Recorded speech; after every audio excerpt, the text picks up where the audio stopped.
Welcome to the Nomad Network, your first stop for complete and comprehensive Chicago Bears football coverage. Dive deep into analyses, updates, and all things Bears. Subscribe to our YouTube channel today and never miss a beat. Thank you in advance for your support. We promise to bring you the best because together we're unstoppable. Go Bears!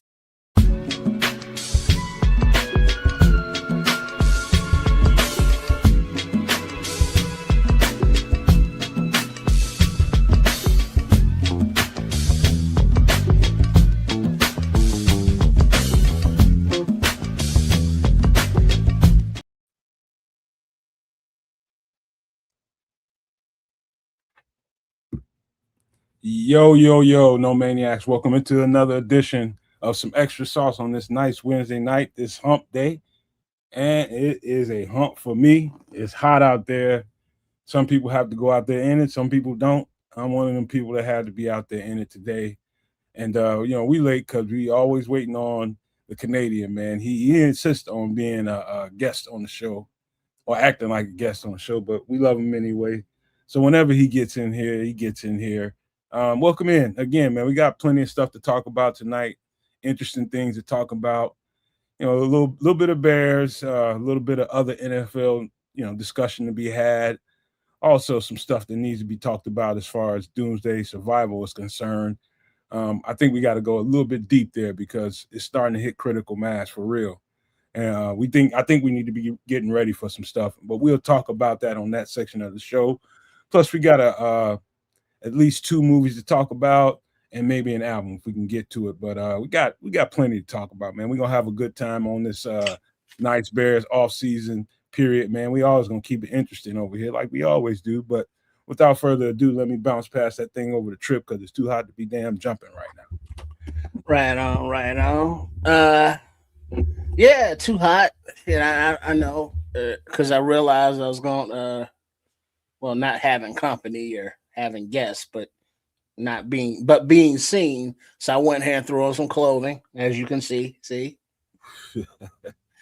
So it's like, yeah, I'm chilling. Hope everyone is hydrated and staying cool and doing well wherever you are. Like Smitty Q out there on the road, driving safe wherever part of the country he's in and such. What up, AC? So yeah, looking forward to this evening's some extra sauce and hanging out for a little something with y'all. Yes, sir. Hey, Bob, for the record, what up, sun breathing, moon breathing? What's going on? Yeah, what up, son? We almost didn't have a show. Almost had to announce on the homepage that we wasn't going to be able to get a show in because I was supposed to be scheduled to be out of town in Missouri for a few days through the 4th of July. Trying to get some work. Somebody called me for some work, nice paying work. Something I'm skilled at doing, and some stuff happened, and I didn't end up on that job. But I was almost out of town, man. So I'm glad to be here with you guys, man. It's no but better place to be at than here with these no maniacs and kicking it in here. But yeah, that money would have been nice, but we're gonna be all right anyway. But yeah, that plus it's hot as all shit out here, man. And this is gonna break here hopefully in the next couple of days. And it's smothering heat too, man. Like condensation on the vents and all kinds of stuff down there. The ducts down there in the basement, condensation. It's a good time, if you got well, I don't care where you're at, whether you're in a home or apartment, have a what do you call those things? A humidifier. Good. That's a good Dehumidifier. Yeah, dehumidifier. My bad. It's a good purchase, man, for times like this, man, because it's extremely humid out there, and it's not as bad as it's been last couple of days, but it's very humid still out there, man. So I got central air going on and fan in my face, and I'm still kind of warm. So that just goes to let you know. So yeah, man, what you been doing to keep cool, Trip? Well, I discovered that a nice, comfortable ambient temperature. I got the thermostat up to 76 Then it was like still a little nipply, just a little. Walking around unclothed as I am now. And it was like 77. I think that's quite comfy. And that's about the crux of my staying cool. Pushed a few buttons and there it is.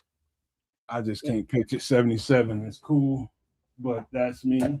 Well, it's different because it was, if it's like 77, just windows open, 77, no AC, it's warmer.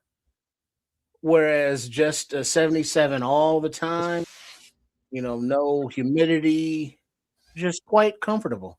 And with I was a guy who enjoyed a 68, degree thermostat, a few years back. Because, and then at night, you can get all bundled up under a comforter during the middle of summer. And it's like, yeah, I don't need to be doing all that. So I got rid of the comforter. And I was like, a sheet is cool, maybe a blankie. And they moved that on up to 71. Then it's like, that's still a little chilly because I walk around with no shirt. And it's like, I got to put a shirt on. It's like, but I don't want to put a shirt on. So let me raise that temperature. So we've gotten it up to 77 and it's quite nice. Hey, bro, one of the best purchases I made was I don't know, I guess like it's made out of kind of that dry fit material. I bought a sleeper like that, a sheet.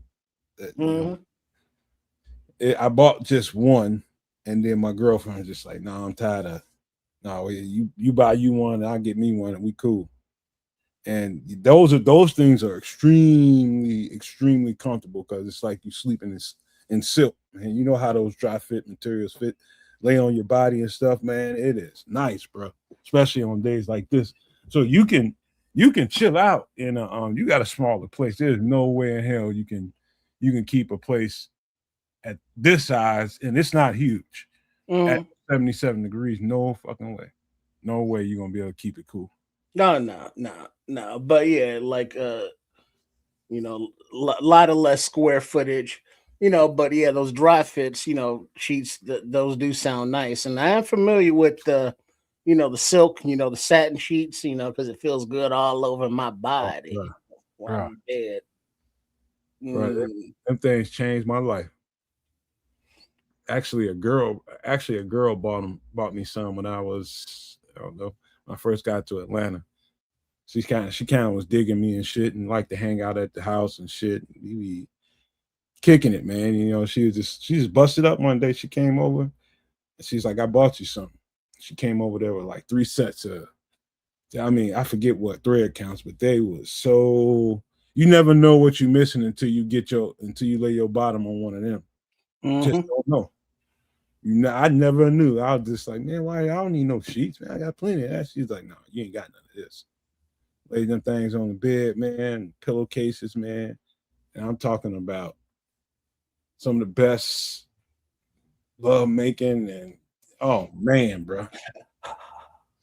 I can't even tell you, bro. It was so good. It was so good, man. It was memories, bro. That's all I can say. I'm a involved man right now. I shouldn't be talking about that, but that was nice. Yeah, the sheets do create, as they say, ambiance. Man, you ever thought about how much stuff? I don't know how many times you've moved over the years, but when I first started moving around as an adult, I used to travel extremely heavy with everything I own and big U-Hauls and stuff like that. And over the years, as time went on, I stopped doing that. It's just like, why hold on to all this stuff, man? If you got to move around, travel light. And so I would, so many things I've given away or sold. Earlier, I sold everything, but lately, I just give stuff to people that need it. But man, I don't know about you, but I don't know how much you moved around, but moving around and traveling from place to place, dude, that's taxing, bro. And I don't know how much stuff you lost over the years, but I lost a lot of stuff.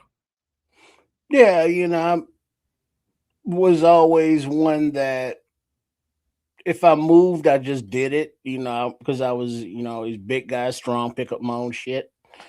And so I would just put it in a truck, and like longer things like a couch or something. I get one of my boys when somebody come through. We do that. The bigger stuff. But I always, kept like a one bedroom apartment, a furniture, bedroom, bed, uh, chest of drawer kind of thing, wardrobe, brother, and chest of drawers, and the living room, couch. You got to have some place to sit. TV. Something in the form of a coffee table or ottoman, as it were. But it's nothing house size. But the over time, I have parsed it down to just the essentials. Not a lot of just stuff for decoration. Everything serves a purpose. And I've also come to the realization that sometimes as you're decorating your house or you're buying stuff, the cheap shit ain't always the best shit. Sometimes you gotta get better quality. Right? Don't I And know? then that will last you longer, as long as you take care of it. And now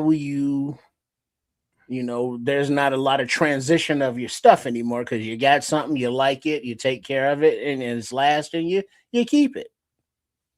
I remember when I first left the house and I got my first apartment by myself. Now she gave me a bunch of stuff when I went off to college, college stuff, little stuff you need in college. You're in the dorm. Mhm. But that's one thing. But when I got my first apartment in my second semester, I had to get some stuff, you know what I mean? But it was furnished with a couple of things, but not too much. But that was a lightweight stuff. But when I got my first apartment after I came home, I got my first apartment, man, everybody and their mama was giving me stuff. Everybody, my mother in particular, my aunt. Man, I remember that's them days right before the flat screens came. Mm. People had them big ass box TVs on the floor model TVs and shit. Them Mhm. big heavy big back things. Well, a Bro, lot of that shit was them, cleaning out their basements and their garages and their attics. not this stuff was nice, man. She Uh, gave me a big, huge entertainment center. I mean, a big, nice, heavy. I'm talking about bust your back out, heavy entertainment center. I mean, it's heavy. It was like that kind of stuff. I'm just happy that stuff that you use to decorate your home or furnish your home is so much more. Let's just say lightweight. That's the best way to describe it, because some of that stuff back in the day helping people move around. My mother always moved around when I was a kid, man. I hate moving. So mm. it was I don't know how much man, dude. I'm tired of moving people around. I just know that. Part of the Yeah, reason I got rid of my truck. yeah, that's no fun, because people are gonna do it, all the time, because people move. They do that, and different people doing different moving. And it's like, oh shit, you got a truck? Hey, give me a no. Yeah. That's the same with, it's like, oh shit, you got a car? I need a ride to the airport. Uber. It's like, no. And then it's not only, well, you got a truck, so you put some shit in it and move it, but now you got to carry it too. You got to pick it up. And it's Man. like, oh well, you here. I got to get it in the truck. Oh, come on. I'm like, oh damn. So funny thing about the truck. Now I told y'all couple months ago, I sold that truck just because I'm just tired of my family on me about it. Mainly moms, man. She be wearing my ass to a nub about that truck. But I got rid of it, sold it to somebody that's a family friend. He almost like family to me. And I'm almost certain I told him, man, I went back and forth to Atlanta. This truck had probably 280 miles when I got it. 280,000 when I got it. And I took it back up and down the road to Atlanta twice. Up and down twice. And I'm almost certain I told that man, listen, this is an in-town truck. Do not put this MF on the highway. I don't care if you to nowhere. Keep this thing right here in town. Mm. What the dummy do? He put that some bitch on the road, didn't he? What you think happened? Oh, it's It's in a ditch somewhere, waiting to get impounded, and he ain't got the money to get it out, so it's gone. Man, bro, he called me the other day while I was in motion doing shit. I was just like, bro, what's wrong with you, man? I didn't I tell you, man? That's an in-town vehicle, man. It will haul, it will do pull, it will do anything you needed to do. Just keep it in town. He got fly with it, and it was such a good running truck, and the engine was so thorough. He just put it on the highway. He felt that. I was like, dog, you just don't know what that truck been through, man. By the time he got it, that mom got I'd probably say about another, I got about 320 on it. Oh, damn. Yeah, why would you do that? Yeah.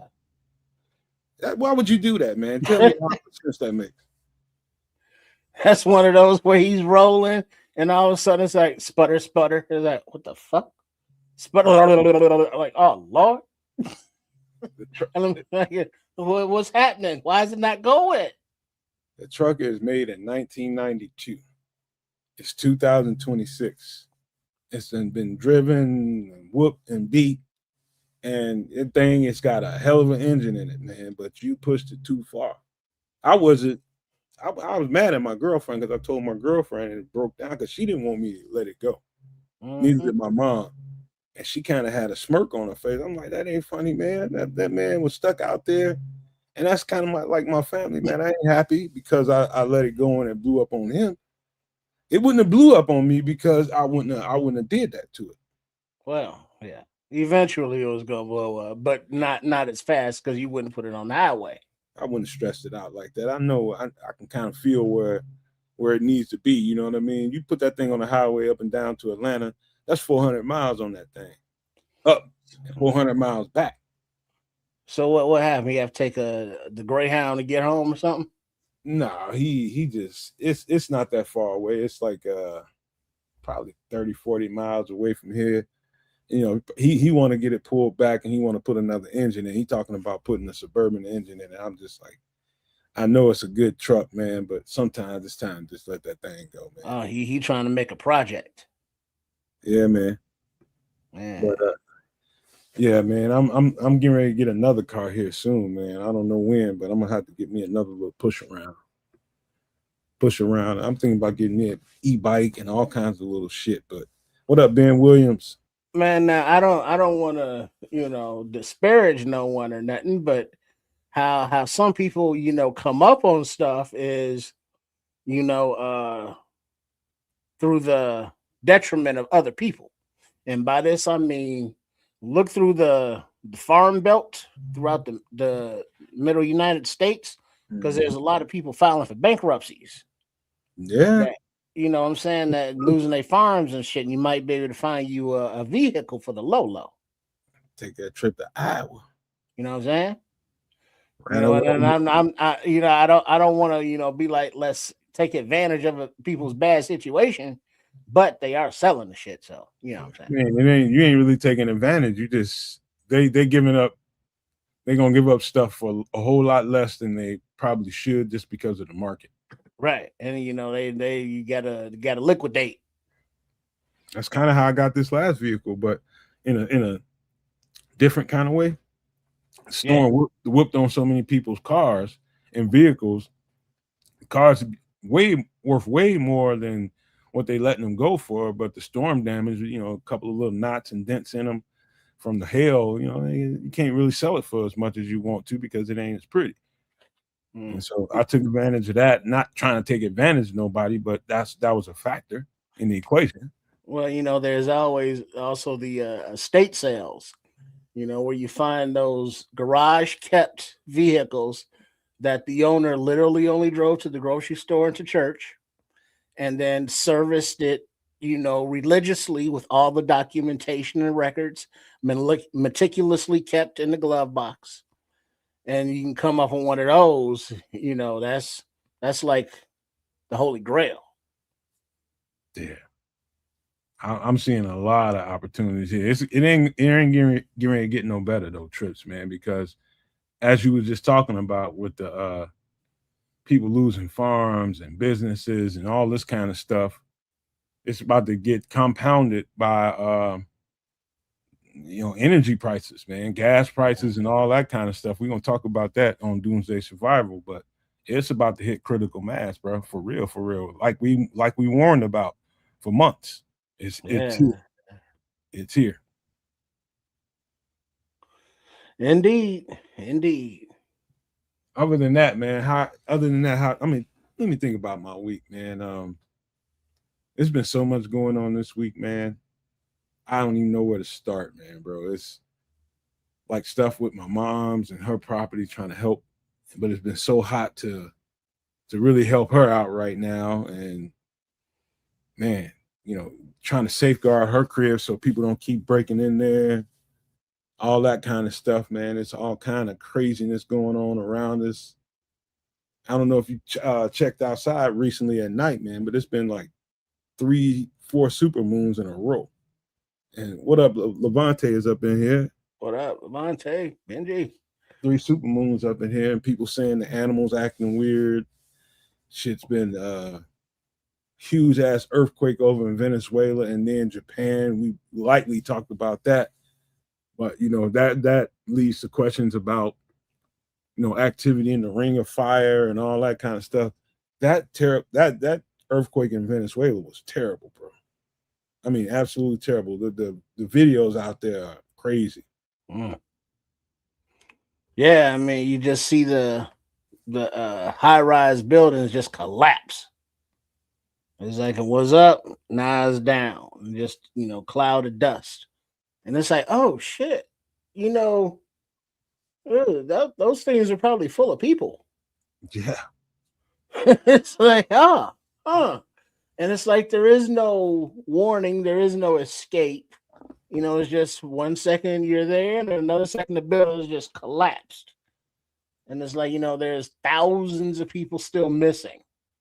And it's like, well, no, they ain't missing. They in there, in the rubble. We know where they at. They just smushed. No longer with us. Man. And it's like, oh, and then there was I saw a video of somebody that was still in a high rise, up on an upper floor, taking shots of looking at other buildings around them that were collapsed, collapsed. And then you could see part of his building with cracks in it and shit. And it's like, in that situation, that's very precarious because it's like, okay, earthquakes, they come with what? Aftershocks. And, by whatever luck standard that his building or their building is still standing, another aftershock or a aftershock, just take that son bitch down. And then it's like, well, how do you get down? Because obviously you ain't taking an elevator. And there were blocked stairwells, and I mean, it's just the whole thing, for those that survived the initial quake. And then, the resources, because everything's all jacked up, it's a very, very tough situation down there. It's like our hearts go out to them. Man. I just imagine, man. Can you just imagine? You one day everything's good and peachy king, and next thing you know, you trying to dig family out of rubble. Shit, one day, 1 minute to the next. People just doing whatever the hell you doing. And it's like, ooh, rumble, rumble, rumble. And then now your roof collapses on you. And it's like, oh, your ceiling collapses on you, however many floors you got above you. So if you was, on a lower floor, you get all this coming down on you. And if you're on the upper floor, you're coming down and crashing off. It's just all messed up.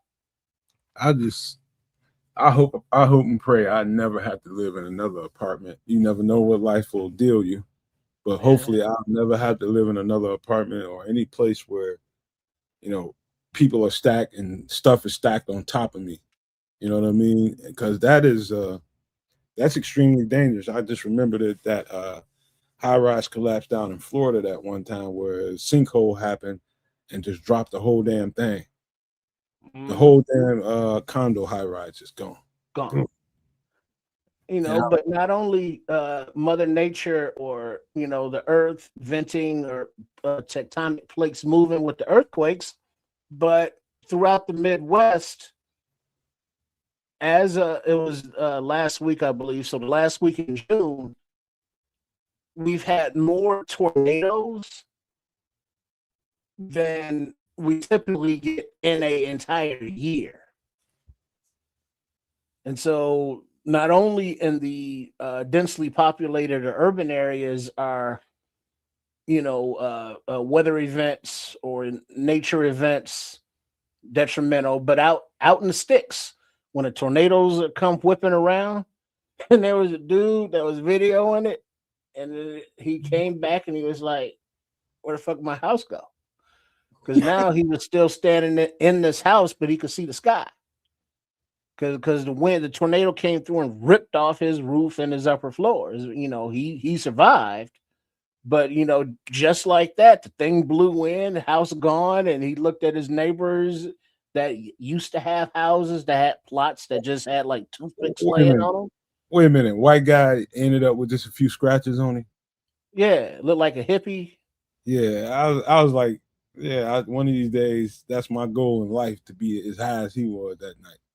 I think he was just kind of like, I mean, the astonishment of, oh shit, there's a storm coming in. Oh, is that a funnel? It's like, oh, it's loud. And then he came back like, yeah. Oh, hey, Trip. What just happened to my house?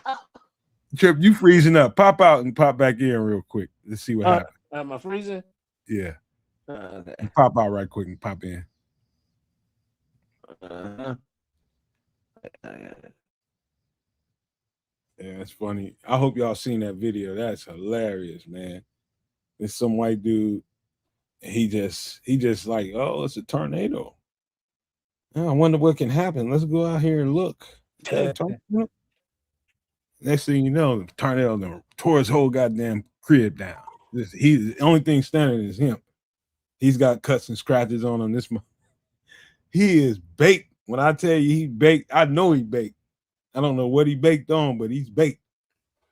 Boy, that motherfucker was high, man. I was just like, this motherfucker. That's gotta be Hall of Fame Twitter shit.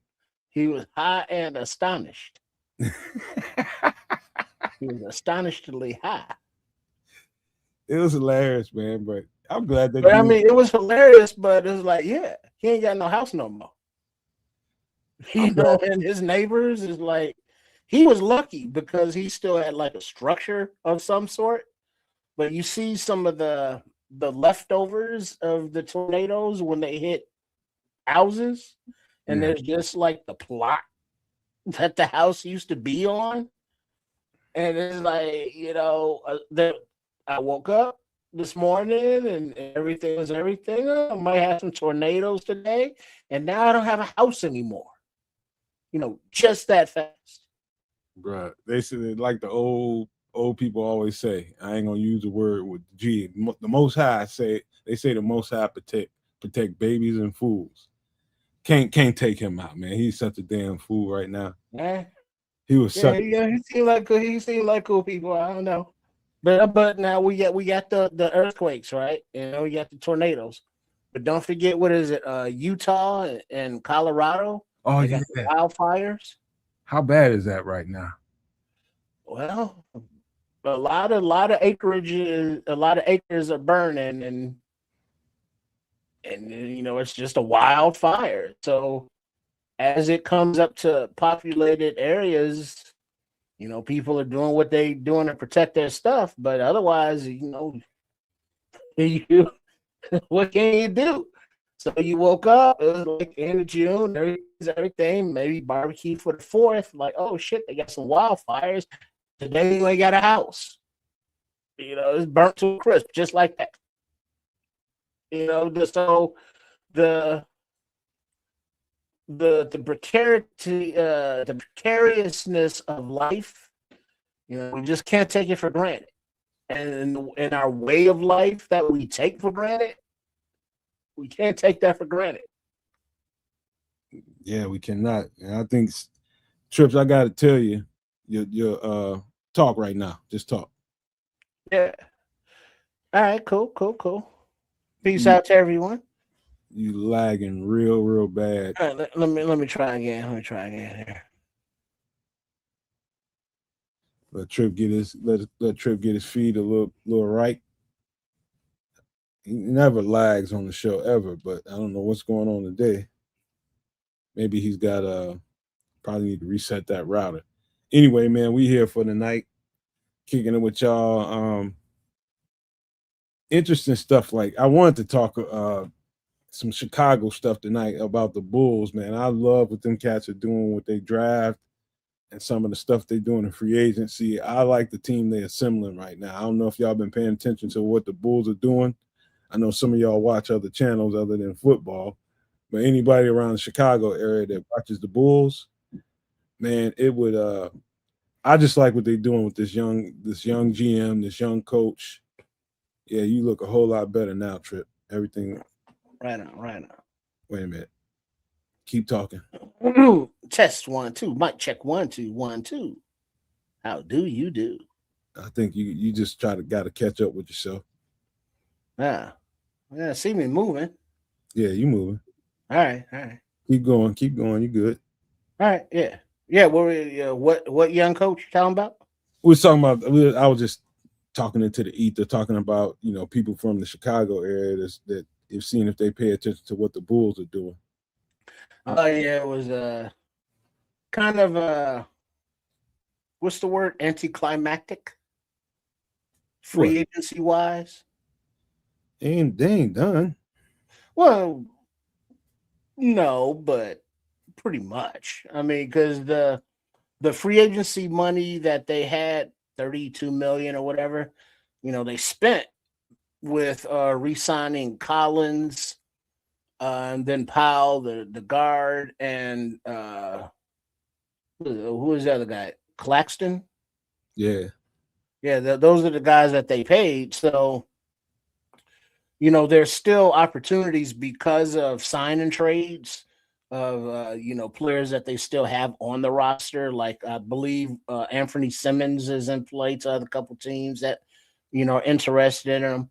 So, but the major signings for I think are done because there's only so much money, only so many roster spots. They want to see what their youngsters have, and the contracts that they did extend were only 2-year deals with team options on the back end on the second year. So they all pretty much expire in a time that gives them a chance to say, all right, is Buzelis, does he get re-signed, or Giddy, do we re-sign him? Where's this core going? Who's going to step up and earn it? So there's a lot going on, but bringing in a shooter, which they needed, badly. He's a veteran, he's got that going for him. And, Collins is a veteran, which is good, but there also can still be trade chips, at the trading deadline. So the flexibility is there for this young Bulls team to see who steps up in the first part of the season and who is expendable, that doesn't fit in whatever they're trying to build. So it's a work in progress that won't really see the playoffs anytime soon. Playoffs? Hell no. But it's a different direction. So, it's one of those, they got to get on the court and see what's up. Because right now it's kind of like, okay, whatever. Yeah, I don't know, man. I know some of the guys that were available in free agency, like Kuminga, that a lot of people wanted to get. Like it would behoove the Bulls to do that right now because they got like 2 other Kumingas right now, 2 or 3 other Kumingas with that size and length and that youth. Like, where is those other guys gonna have a chance to play when you bring a guy like that on the roster? You got to think about that. The guys that they brought in, the shooting guard Powell, they didn't have him on the roster. Right. You say like Anthony Simmons or Sexton.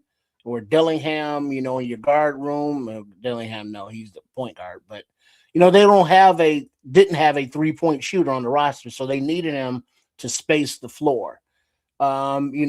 Bringing Collins back and trading for Claxton, those are big men. They didn't have those. So the positions that they acquired other talent in are not going to block, the development of a Buzelis, the development of, Caleb Wilson to see what he got. So the young guys, the Giddies that they want to see if they can be something, to develop into, they're not blocked. So they're gonna have plenty of court time to show what they got. Yeah, I think that's exactly what's happening. They want to the people, the GM that inherited this roster, he wanted to keep some space so that he didn't just go ham and just like, I don't want you, I don't want you, I don't want you. And let me hold on to this group of guys. Let me bring some guys and let's see if they can assimilate together. You know what I mean? And keep it young. Keep it young. Don't go crazy. Don't go crazy. And what I see is, and then you bring in a veteran shooter like Norman Powell is not only a veteran shooter, he's a true vet that you need in that locker room. So he's not getting paid just for be a spot shooter. No, he's got some value, bro. He's going to bring a lot of, guidance to some of these younger guys on this team and keep them where they need to be, along with some of the other veteran guys we got out there. But he's going to bring a lot to the team, and it depends on how fast this thing comes to. I think they got another shooter coming. They got another shooter coming somewhere. Yeah, because there's probably going to be other trades because Jalen Smith's name keeps getting bantied about now that they got a couple guys at center. I think they need that guy. Well, other teams need him too. They may be willing to pay for him. Because I don't think this is a one of those seasons where it's like, all right, playoffs or bust kind of thing. It's first his head coach, coming all together, implementing systems, figuring out the roles. Is Wilson and Buzelis, how are they going to coexist? There's a lot going on there. So it's a change for the Chicago basketball organization, but there's still a lot of the same. Trading away second round picks for cash considerations. Their favorite player. So it's like, hey, if you're not going to take someone in the second round because you don't like anybody, that's fair. But why not trade it for a second rounder next year or the year after?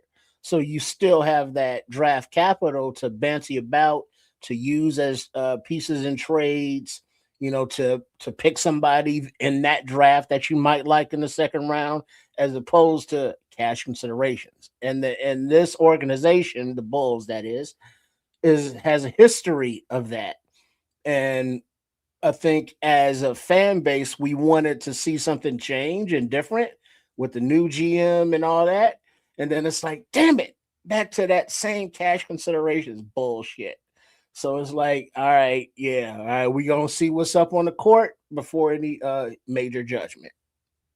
Yeah, I got a feeling, man. One thing I'll never do is count out a young basketball team with a nice mixture of veterans in there. And they do have a nice little balance of veteran and young guys. And I'll never count them out because you never know what happens. It's all about whether they have the right people to distribute the ball, get it around. I got a feeling it's going to be somebody like Max Strus that was playing with the Heat a couple years ago. Seen that name bantied about. Yeah, I think he's a Chicago kid. Yeah, I mean it's not over, as far as the team makeup. It's just beginning, and it's going to be interesting to see how Bryson Graham, maneuvers, how he operates, how he deals with trades, and thus far, his draft picks. Of course, we got to see him on the court. But Caleb Wilson, he's talking a lot. He's talking boo cool shit. about how great he wants to be, and I love that for him. But you got to prove it, kid. And then the other kid, Swain, it's like, all right, talent, see what you got. So their development and coach not Splinter but Splitter, I keep want to say, like Master Splinter and Ninja Turtles, but it's Splitter, Tiago. Yeah. How old is he going to be as a coach? And so yeah, that's going to be a interesting thing. But I don't know how much you follow hockey, but that went down, the draft and the trade that KFC made, the GM of the Blackhawks, Kyle Davidson, and then the baseball teams, both of whom, fighting for, first place, coming up to the All-Star break. There's a lot going on in the sports world in Chi. Yeah, I mean, you probably need kids to talk about hockey, man. I'm about the greenest person on planet Earth when it comes to hockey. I have no idea who's who, what's what. Well, what a brief synopsis on the hockey team. Kyle Davidson, their GM, took over kind of like the organization. He rebuilt it all like Poles did. That was a correlation I was going for. And he got, a lot of young talent throughout the organization. But in hockey, it takes so damn long for anybody drafted to really contribute in the NFL. Sometimes they got to go to college for a year or two, then so it's like 4 or 5 years later, maybe they'll come up. But when they drafted Connor Bedard, the number 1 overall pick, he's turned into like a star. And so I was about to ask you about him because I haven't heard anything. I'm like, ain't he supposed to be like Jordan and shit? Yeah, and he is, because man, some of the goals he be scoring, the way he be maneuvering with the puck and deking fools out, yeah, that nice, a lot of highlights. And he's at the point of his career now where they're extending him. And so that's what the talks are this offseason about, whatever his extension may be.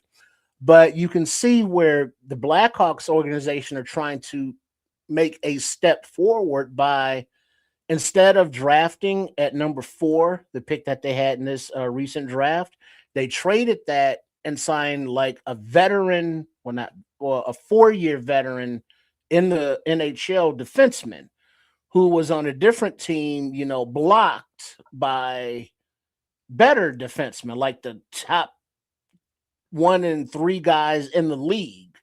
So this guy was, kind of blocked from ascending. And so they traded for him, the number 4 pick, and they just extended him for like 6 years, $75 million. And so he's going to be the number 1 defenseman. And so the message is that, all right, the young guys, as they're developing, we are now flipping some of these draft assets into veterans and willing to pay them with the salary cap that we've managed to acquire to make a stronger playoff push. And so the Blackhawks are like, yes, young developing, but they've taken that next step into, it's like, all right, we've passed that rebuilding development stage. Now it's time to show and prove. And that's where they're going. And that's where they're at. People are expecting them to make a push for something. Yeah, because of the trade and the payment of this, guy, this veteran guy, is like, all right, so we expecting some more points, if you will, more progress. And so, the expectations are rising for the Blackhawks. I can only speak to nothing about that, Trips, to be honest with you, and that's all I can do is take your word for it, really. Right. Well, Levante will tell you, because he follows everybody. What up, True? Now answer this question: are you a White Sox guy or a Cubs guy? Oh, White Sox all day. Oh, Southside. Okay, Southside. So have you been following this young team? I know they hopped to first place not too long ago, but are they still there? Think so. I haven't seen the stats today, but I mean, a lot of rookies, second year players, they don't know what they don't know, and so they're just going out there playing baseball. You got guys knocking home runs. You got pitchers stepping up. and Will Venerable. I remember him as a player, and his daddy was a player too. But now he's their coach, so he's very trusting with them, allowing them to play baseball and make mistakes at the same time.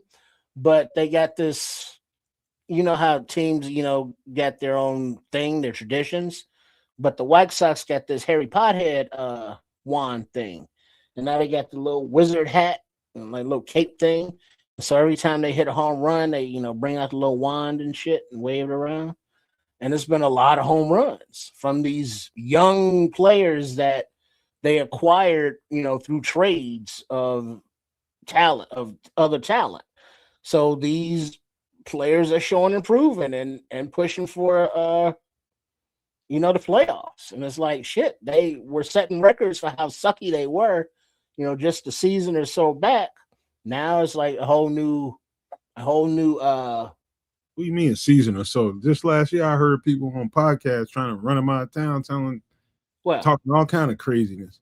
Okay, let me rephrase that. Last season and the seasons before. So yeah, the new manager, the new skipper, the new players, new direction, and it's a lot brighter of a direction than they had been going down there. By the way, who is the new manager?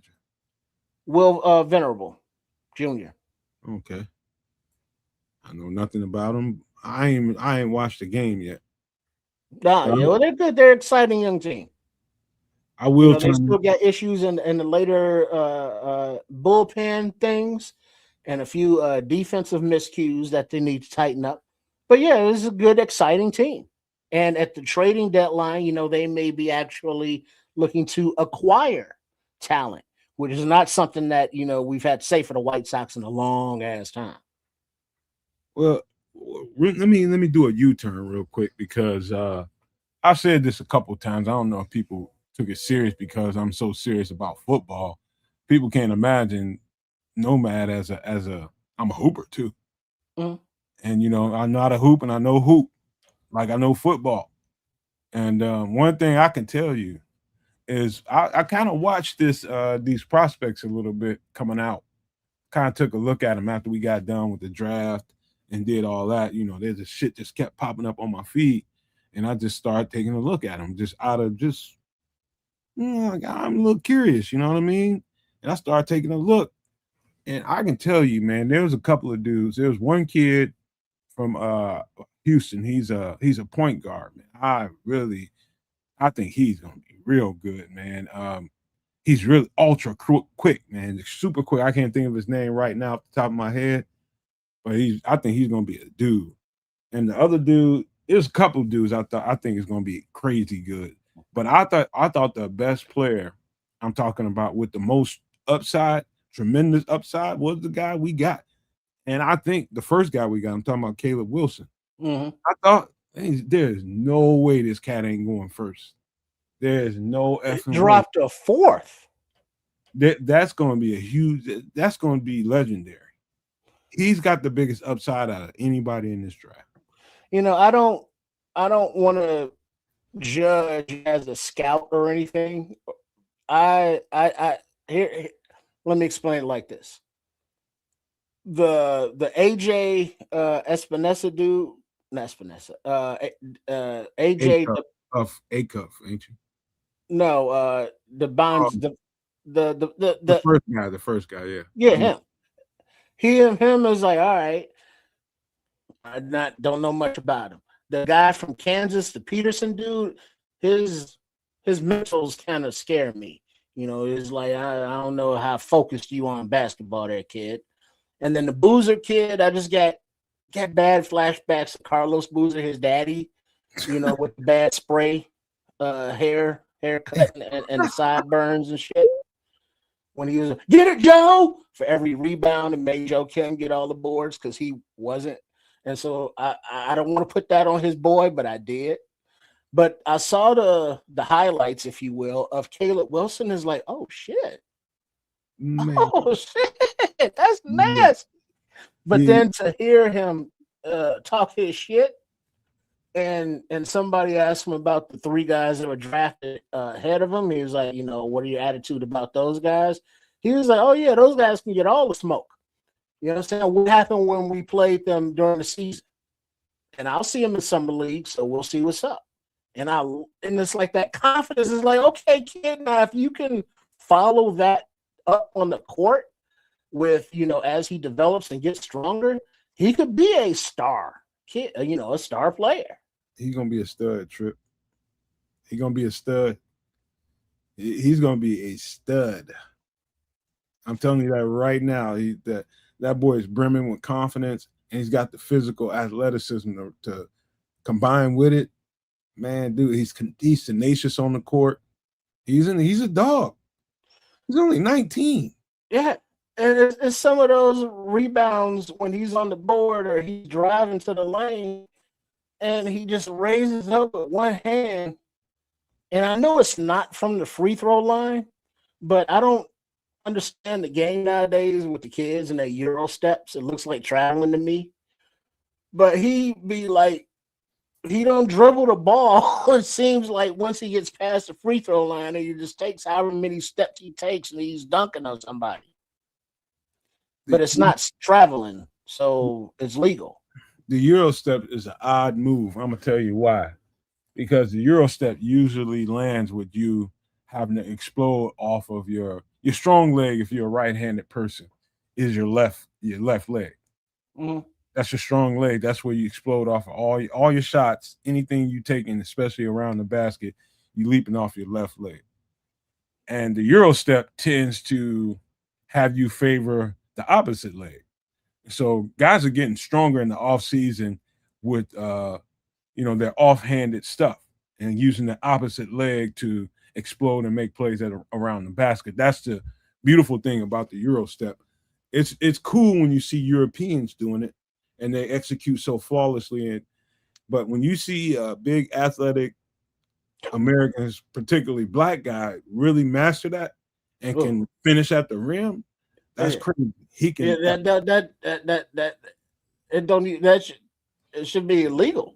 Yeah, because it's like you can't stop that once he gets going downhill or fast breaks or the pick and rolls where he's finishing at the rim with the lobs. He's just so athletic. He's very springy, and being 19, he still hasn't got that grown man strength yet or at all. And he's still learning, the mental aspects of the game.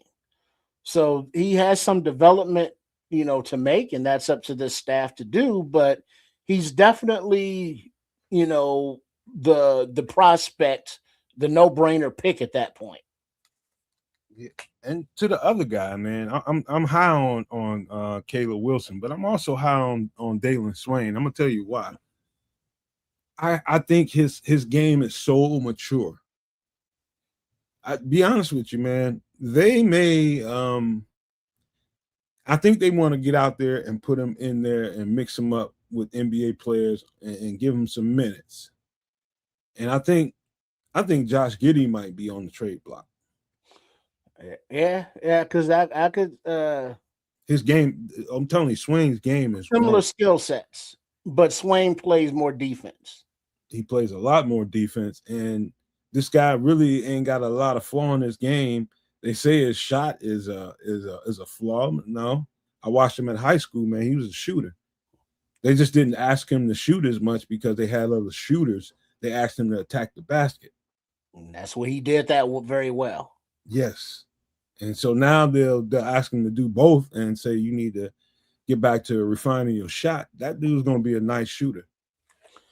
Well, but also something that is attractive about him. He's very tall. So was he playing like the 3 or the 2 or the 3? Where they got him suited? I don't know. Dude's like 6'7". Yeah, but he's still a guard, right? Yeah, he's shooting guard. So yeah, you can't. But he's a shooting guard. But my point is, he's that big. But when he was a shorty, before his growth spurt, he said he was a point guard. And he plays. So he has the point guard handles at his size. You know what it is? I think if you just watch his highlights, you'll see him play so low to the ground because he's so long. he's kind of hunched over and playing real low with his handle, Mm-hmm. there's no way you can really tell that guy is 6'7" until he stands up around the other guys around him. He's Yeah, huge. he is kind of hunched over, kind of like the Quasimodo with his dribble. Yeah, he hoops over, and that's his ball control, is staying low to the ground, and that's a tactic, especially for a guy that's long. You better get down there with the ball, or if you raise up too much, you don't get that ball picked from you often. Mm-hmm. Mm-hmm. And so, yeah, that's something taught by his dad or people around him. Like, get down there with that ball and use your body to help shield off defenders, man. That's just, but But he is, man, when he explodes to the rim, though, man, bro, he's got a plethora of ways. I think he's cerebrally an NBA, let's just say 3-year veteran as far as his mental space is. He sees the game, he can outthink you. That's the thing about basketball and football. If you can, I tell people all the time, man, I don't give a fuck how bad you think you are. I will outthink you, bro. I will outthink you and preempt anything you trying to do. And that's a cerebral part of sports. He's got that in spades, Trip. Let me tell you, he's out there outthinking people. He manipulates the game to get what he wants out of it. That's point guard material right there. Mm-hmm. Yeah, and it was just interesting to watch the two of them together, because being co-first round picks, they work together for the press conference. They have a video out of them touring, the city. Yeah, I gotta watch that. And their personalities are like total opposite. Whereas Caleb Wilson is, very brash, very vocal about his desires to be great and such. Dylan Swain is just more cerebral, as Nomad was saying, just more laid back. He answers his questions asked, very eloquently, and he's done. So it's that fire and ice, that just total like differences in their personalities. But looking at their games, you could see where it's like, oh yeah, Swain would love opening it up to Wilson. I could see these two finishing on fast breaks for a long time together.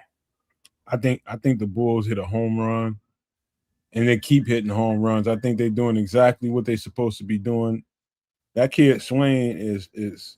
I know everybody's excited about Caleb Wilson, as am I, but I am telling you right now, Dylan Swain.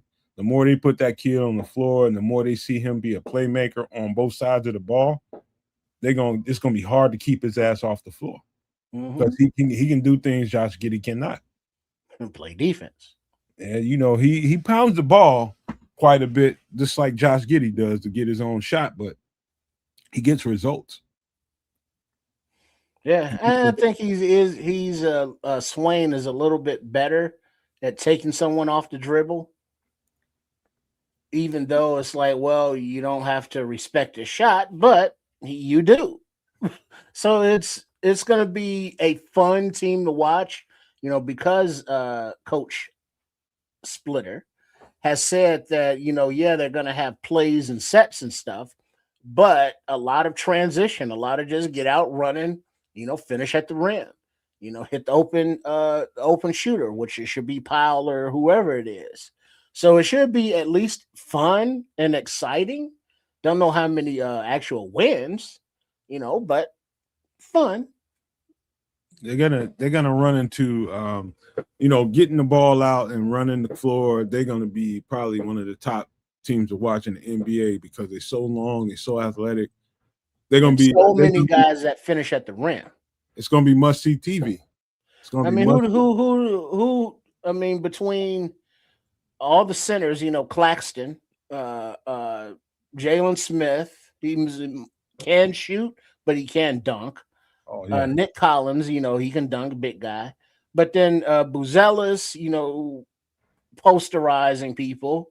And then Wilson, he's a posterizer kind of guy.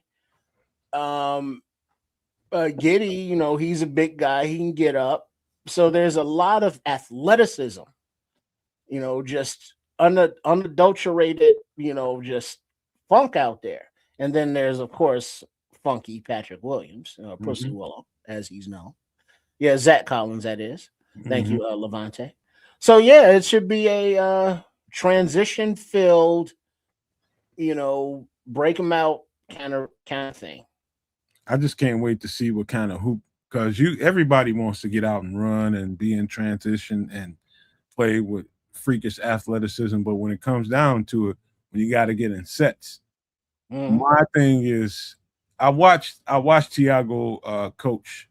What was he just at? I can't think of the team name, but Portland, wasn't it? it was at Portland. But one of the things I noticed about what he's trying to do, he focuses on space and ball movement. So get some space, move that ball around, and trust whoever gets the ball. Trust your shot. And if you ain't trusting your shot, be a triple threat. Get that ball on the ground and get to the basket. Try to score, or get that ball to somebody that can. And Yeah, so get to the rim. Yeah, if they step. basketball is very simple when it comes to that. But the in and out of sets is interesting, man. I want to see how they're gonna attack this and who ends up being the guy with the ball in his hands most. And then Levante brought up the kid last year that got hurt early, Noah Essengay from France. Oui. He didn't play enough, to know what he is, but his previous, stints on the floor throughout his career, he finished at the rim kind of guy as well, and play defense, and he's really long. Now that he's gotten healthy and had that time to get in the weight room, hopefully he will also add to that little stew of athleticism. I think that was a huge. That's the biggest thing. It was his body, just trying to get an NBA body, NBA strength. You don't have to put a guy on the floor. You just watch him play, and you know what's going to happen when he sees big body like Jalen Duren from Detroit. Jalen Duren gets him in the paint. It's game Right. match over. And so, in order to be able to deal with guys like that, you're gonna have to be a little bit bigger than you are. I ain't gonna say a little bit, but you got to get a lot stronger than you are. And I think that's the game with him. It's getting stronger. I think Yeah. he's gonna play more and more minutes the stronger and stronger he gets. Yeah, shit, they got summer league in a few weeks. See, get first look at the system, kids, players, and coaches, all of that. Yeah. Should be good stuff to look at, man. But we at the hour point, and that means we had to take a sharp U-turn to some Well, food, hold on, man. one more shout out, because we can't leave the north side of town without giving a shout out to PCA, Pete Crow Armstrong, because the kid's been unaliving it out there, on the field and at the plate. And then they scored 23 runs today. The final score was 23-3. Who is this? The Cubs. Oh, that's your team? Well, I'm a Chicago kid. I like them both because I was watching them both before they even started playing each other.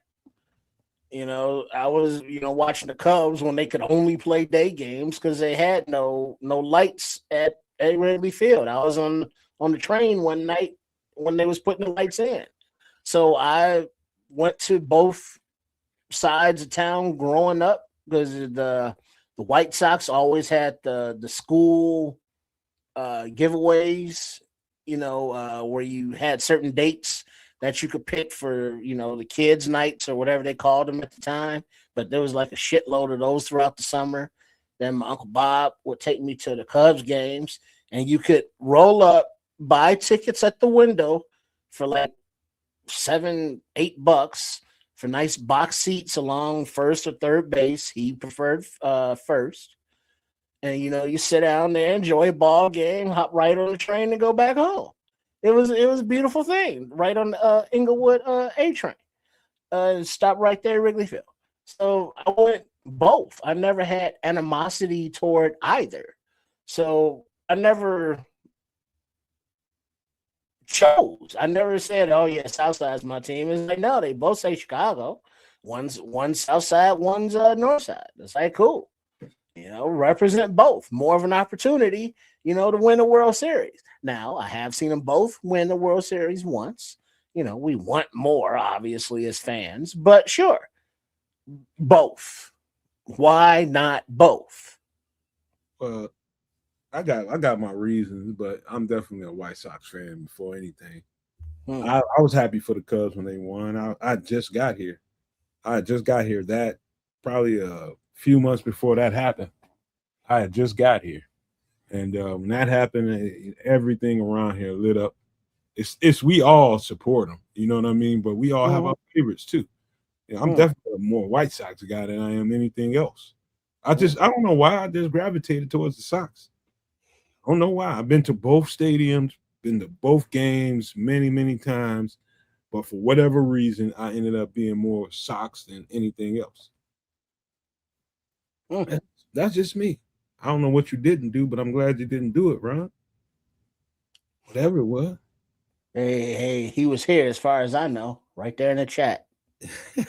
you got alibi right here. See, there it is. All right, man. Let's get on some food right quick, Tris, man. I'm going to the South, and I'm going to let's just say Bayou country with this.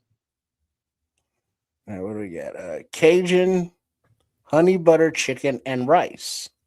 All right, ingredients: brown rice, bell pepper, onion, garlic, butter, chicken broth, honey, Cajun seasoning, parsley, and chicken thighs. Now, what I like about this dish, what I don't like about it is really don't care for honey on food, really. I just don't, some people, for all the people in the world that have a sweet tooth, y'all forgive me, man, but me and honey and food don't really mix, but everything else, I'm all over this. I'm all over this. Now, you might be one of those people, Triple R, and I can imagine kids likes honey. You might dig this, man, but honey butter, honey garlic. Oh yeah. Is this something you might think about actually putting together? Oh yeah, I like chicken and rice dishes. One of the quickest, easiest is a couple, chicken breasts and Instapot, couple cups of rice. 20 minutes later you're eating. Whereas this one, the chicken thighs have their own, a little dark meat flavor. Just so tender and juicy. And with the seasonings all in there together, they all complement very well. And the honey, sure it's honey, but it's just that sweetening agent, to counteract some of the heat. And then parsley is like, why parsley? Well, because you need that herb. It's just a garnish. Yeah, well, the garnish, the garnish, a little greenery in there because it's a very yellow dish. Yeah. You can do this with white rice too. I mean, if you one of those guys, get the long grain white rice. If you're good with that, but for the people that's that's trying to be a little healthier, brown rice is definitely the better way to go. For sure. That enriched white rice. I know people are used to eating it. Everybody all over the world eats white rice all the time. I can't tell you when the last time I ate white rice. But if you don't buy it, you don't eat it, really. I mean, we got it around. You just because it's I'm a prepper too. A little bit of prep. You keep that. You can get a lot of that for nothing. So as well as brown rice. So I got a little bit of both going on. But as far as eating it, I just don't eat enriched white rice. And I'm trying to get my girlfriend into. I'm gonna have to find. This might be a dish. I think I can pull her over to the dark side of getting some wild rice. Yeah, because it would go good with this dish, and like Levante saying, for a little more greenery, put in some diced green bell peppers. There's bell pepper in it. Well, it looks like, what is that? The red ones in there. It's some red bell pepper. Any bell pepper you can put. Yeah, red. But if you got the green, that'll make it pop out a little bit more. It's some green in there. Okay, just can't really see it, I guess. Yeah, But yeah, just add some color to it, or just for visually. But taste wise, yeah, that should be pretty good. man, you can't go wrong. You talking about one pot dishes, especially right about now when it's really hot in the Chicago area. You trying to keep from turning that oven on and things like that. You ain't gonna get out there on the grill. You don't feel like doing that. Just come to the show and watch some of the recipes that we do on the show. A lot of times you're getting a whole lot of one pot meals. A whole lot of times you're talking about you don't want to overheat your house and get it hot when it's hot outside. This is a one pot meal that is sure to take care of everything in the house. You got rice, you got chicken, got your veggies up in there. I don't know, maybe you want to throw another little side dish of veggies on there, just to go along with it. But you can do that. But man, this is somewhat healthy. The brown rice is about as healthy as you can get when you get into the rice section of creating food dishes, man. But yeah, man, this is a winner, man. I'm just not gonna put no honey on it. I think I'm gonna enjoy it without the honey. Mm. Yeah, that the sweetness factor though is, part of the flavor profile of it. Yeah, like I don't know if you ever been If not honey, just try like a substitute some brown sugar, maybe. you ever been to Golden Corral and got the bourbon chicken.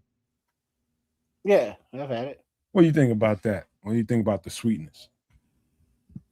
Yeah, it's good. It's different. It's not something that I would make because I don't, cook with bourbon like that or those particular ingredients. But for the flavor of it, it's got something to it. Yeah, I like it. I just don't like sweetness, man. Yeah, I like sweet though. So Yeah, this is definitely a dish for you then. I've eaten something similar to this with honey. I've eaten honey butter chicken. I've eaten wings like this. I've eaten thighs like this. I've eaten breasts like this. And more times than not, I'm not gonna order it again because I just don't like the sweet. nah, yeah, shit. Cause man, yeah, me thinking about some honey barbecue KFC wings. Shit. And my girlfriend loved those, but I just didn't. Mm. Look at Ron Winarski. Need some grated cheese. That would work. Any grated cheese on top of this would work. As a matter of fact, I don't care what cheese you want. Any grated cheese would for sure work on this dish. Right on top of that, melt that thing on top of it. You got you something a little extra flavor going on here. Mm. I've recently gotten into a lot of Gruyere cheese. Who? I like the way it melts. I like the smoothness, the creaminess of it all. What? Nice flavor to it. Gruyere. Not sure if I'm familiar. Oh yeah, it's real good, real good. Guyeere. It's French, but Mm. yeah, it's just different than your cheddars or your mozzarellas. It's just different, but it's still cheesy and it's still good. You tried the smoked Gouda yet? Oh yeah, smoked Gouda is delicious, Oh, delicious. aged smoked Gouda from Hmm. the Cheese Brothers. Shout out to Cheese Brothers, man. I don't know if I would like you people as humans, but I like your cheese. Hmm. Hmm. Love your cheese. Great product. But that's honey butter, Cajun honey butter chicken and rice. Look at that. Ron Winarski got it. He's bringing it. They say Caleb is great at grating cheese. I think we finally I'm gonna hold that off until the bear segment of the show, but we got another dish to talk about. FGB. And this is also go ahead, Trip. All right, we got shrimp Creole. All right, ingredients: onion, bell pepper, garlic, bay leaves, celery, diced tomato, flour, butter, Worcestershire sauce, veggie broth, hot sauce, fish oil, more Creole seasoning, and of course, the star of the show, the scrimps. First thing, we had Cajun seasoning the first time. This is Creole, different thing. Oh yeah, there you go. There you go. Same Same area, except one is more salty than the other and peppery than the other. Yeah. I think what is it? The Cajun is more peppery, Yeah. right? Where Creole is more just Way, flavorful. yeah, it's way more smooth. Yeah, there you go. Way more smooth. This dish, you for sure better have you a nice bed of rice or something next to it. Because that roux is gonna be monumental. There's a Hmm. there's a roux made within these ingredients with the flour, the veggie broth, and everything, the fish oil, all that stuff that brings that roux together, the Worcestershire, butter, all that stuff brings that roux together.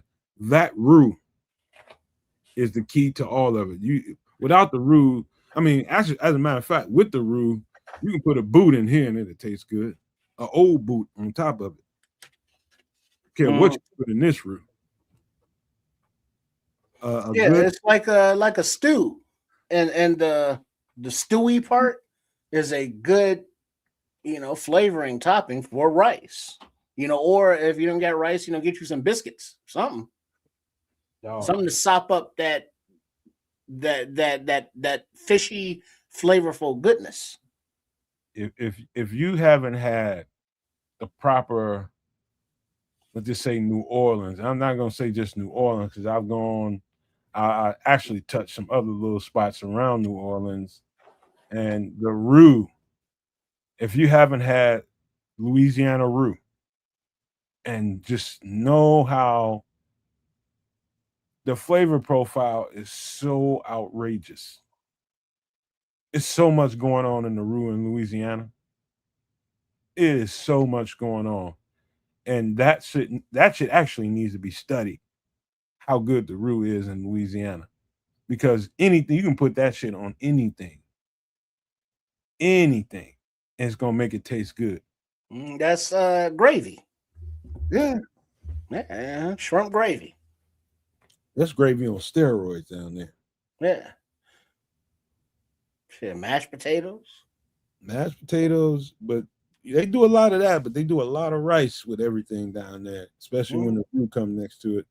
And for the people who like shrimp and like seafood, the roaches of the sea, Mm-hmm. I eat shrimp probably, if I had to guess, anywhere between 2 to 5 times in a year. Mm. I know people that have to have shrimp a couple, 2, 3 times a month. I don't Yeah. eat shrimp like that. A lot of different ways to prepare them. It is. But those shrimp, I'm cool with it. But I really prefer my shrimp fried, battered and fried, and some kind of little something to dip it in. That's how I prefer my shrimp. But that's just me. I'll eat it in a dish like this, or you know, shrimp fettuccine. I love shrimp fettuccine, man. But Mm-hmm. I don't get to eat pasta that much no more. So when I eat shrimp, it's typically gonna be in a fettuccine, and it's gonna be on my cheat day. Mm. And that's when my girlfriend wrestled me to the ground, just like I want shrimp fettuccine, and I have to have this for my cheat day, even though I don't want it all the time. Mm-hmm. It's just unfair, man. Yeah, yeah, it is. But shrimp, has its own flavor profile, and no matter how many different ways you can cook it, fry it, bake it, saute it, boil it. It once you get into the meat of it, it's like that flavor. It's like, yeah, there it is. And everything else is just decoration, how whatever seasonings and spices on the outside, coatings or breadings, but it always gets down to the meat of the shrimp.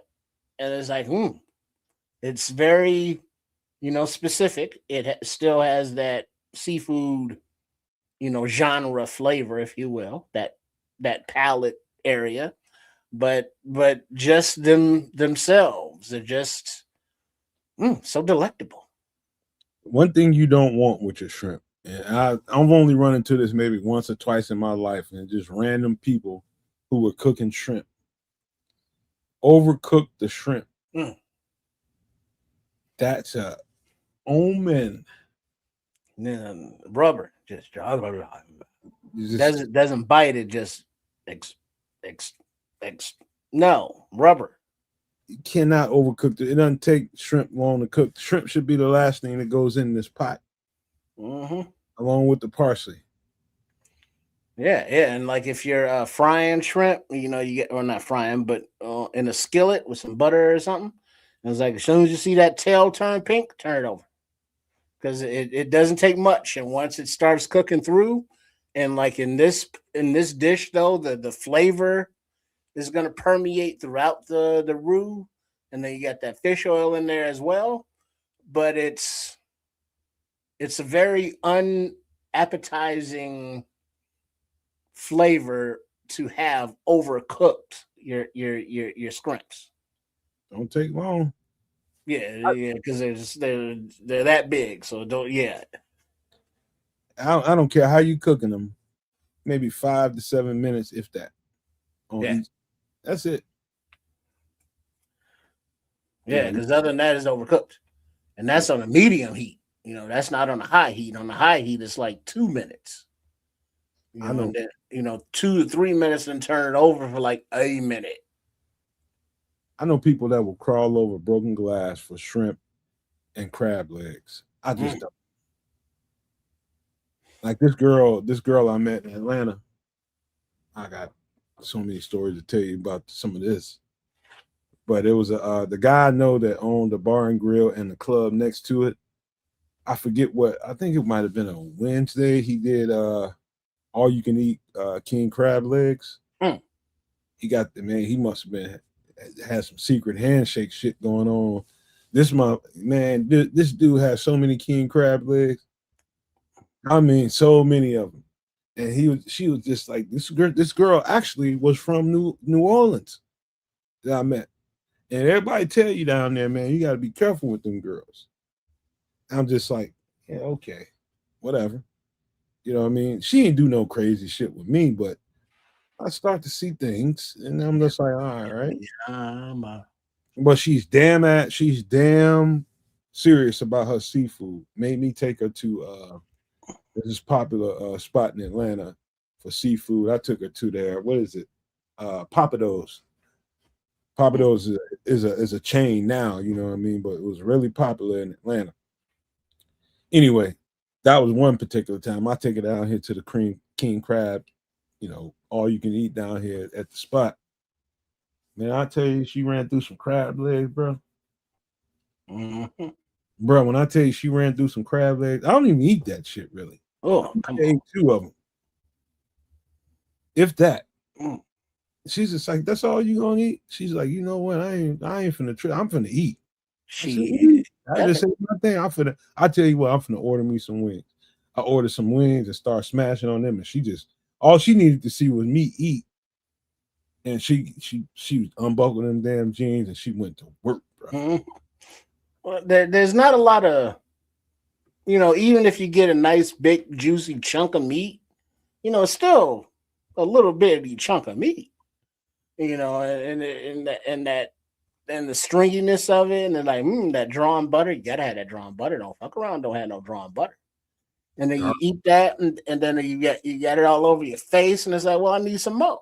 Then you get that meat out of the claw, and then you gotta get that up out of there and dig it out, and then you get the legs, and you get that, and then you get that knuckle, that hub. It's got a lot of meat up in there, but it's very unappealing to eat that in public unless everybody's doing it. Everybody wearing bibs and shit. That's where it was, Trip. She had to see me smashing out on my wings. Get some sauce, up by your ear, you'd be all right. Make her feel comfortable. Yeah, that's the only thing I could do because I'm just like, hey, I can't eat this shit. I told her that before we went down there. I was just like, all right, we can go down. She said, ain't that your man? I said, yeah, that's my boys. Go down here and eat. We pretty much didn't pay for nothing because that's how he was with me. He's, oh, you got your girl with you? Oh, don't worry about it. And just start bringing us stuff, man. I ended up giving the waitresses a tip, but that's just how he was with me. And man, dog, she ate 3 buckets of them shits. Yeah, shit. You know, they're delectable, delightful, delicious. You know, but if you're not a shrimp person, you could maybe substitute even scallops, which are delicious. You know, calamari, different but lovely fried. Um,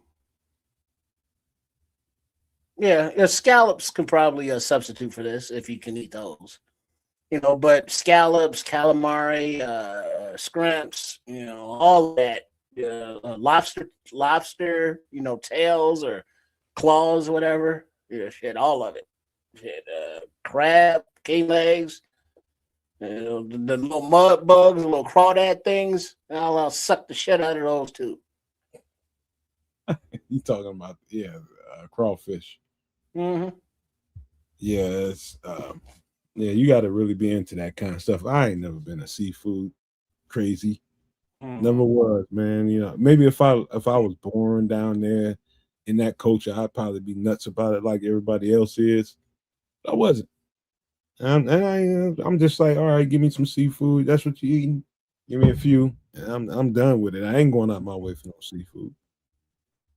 Yeah, but that's the thing about the unless you're getting actual fillets of some, you know, larger fish, you know, those little like the cucaracha sizes, you gotta eat a lot of them, you know, so that's where, you know, the big portions come in and the bibs and the sauces and all that stuff.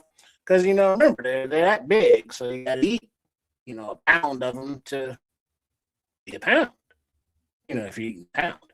So, yeah, it's All shrimp right, Creole. I'll be all over this because I got all of the ingredients in the house, you know, except for, well, shrimps.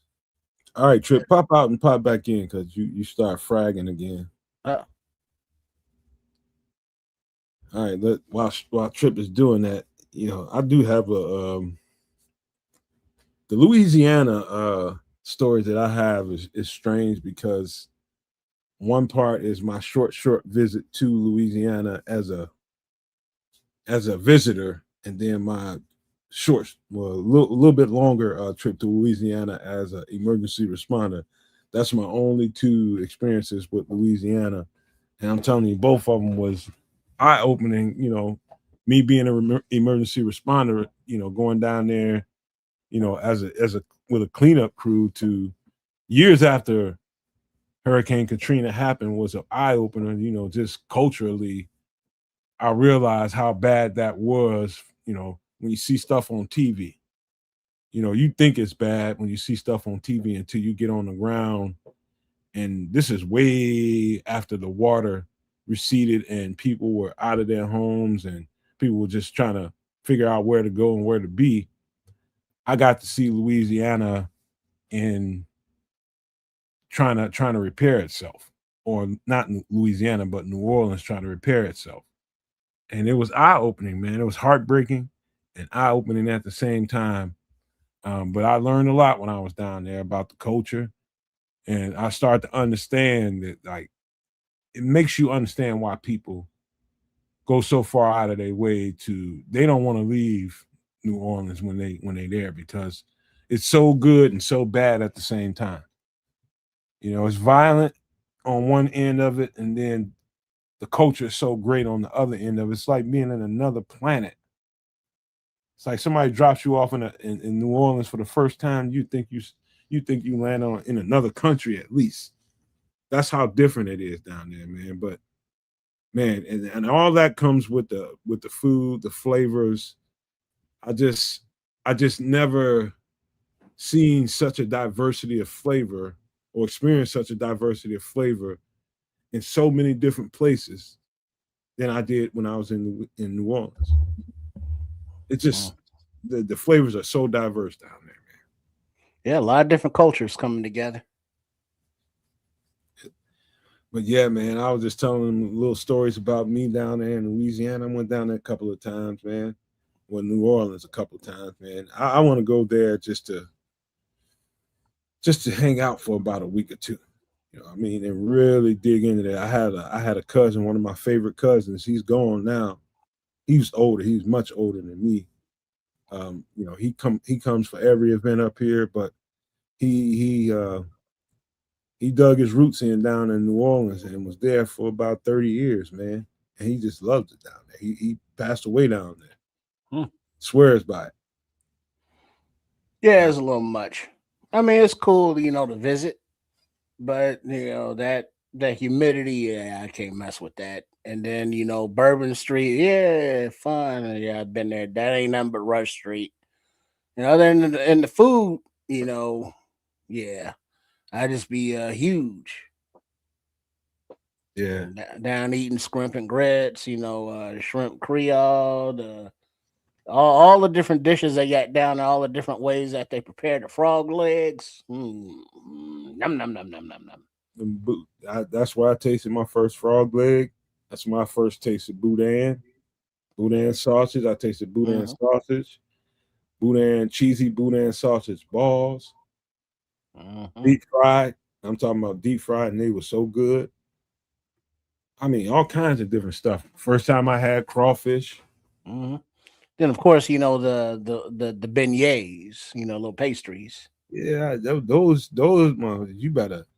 Hey, no matter how old you are, if you ain't been down there, Ron, you better go down there, man. You better. That's a bucket list thing. You got to go just for your taste. You gotta visit it. You gotta visit it. Go down there. You just taste the local fare. Listen to a couple of I keep wanting to say Art Vandelay, but that ain't right. What's the name of the goddamn music down there? It has a name. What are you talking about? Jazz, funk? No, not that one. The what's the name of that New Orleans sound? It's not it all sounds alike. You know it when you hear it. You got that twang to it. You talking about second line live music. That's that New Orleans. That's that what they call that shit. There's a name for it. I don't know.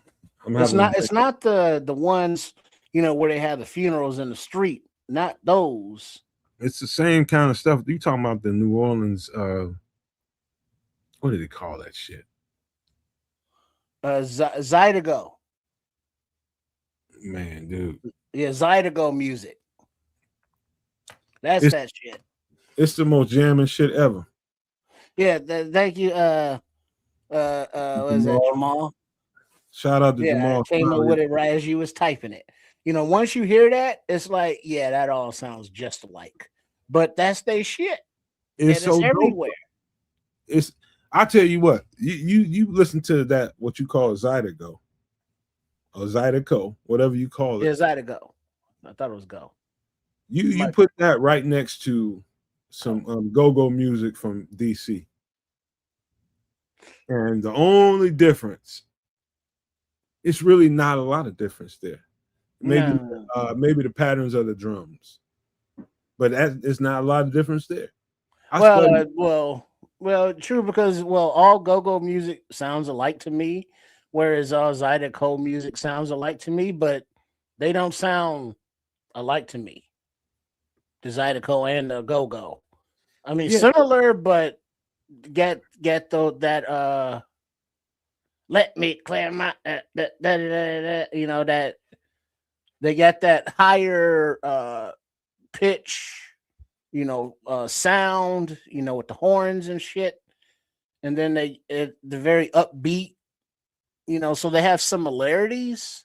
There's more percussion. There's more percussions and skins in the go-go, and the rhythms are more.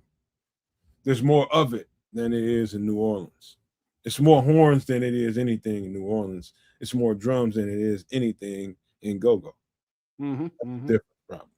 Yeah, but that's their thing. Experience the music, and eventually, if you're down there long enough, you'll pick up on their accent and understand what the fuck they be saying.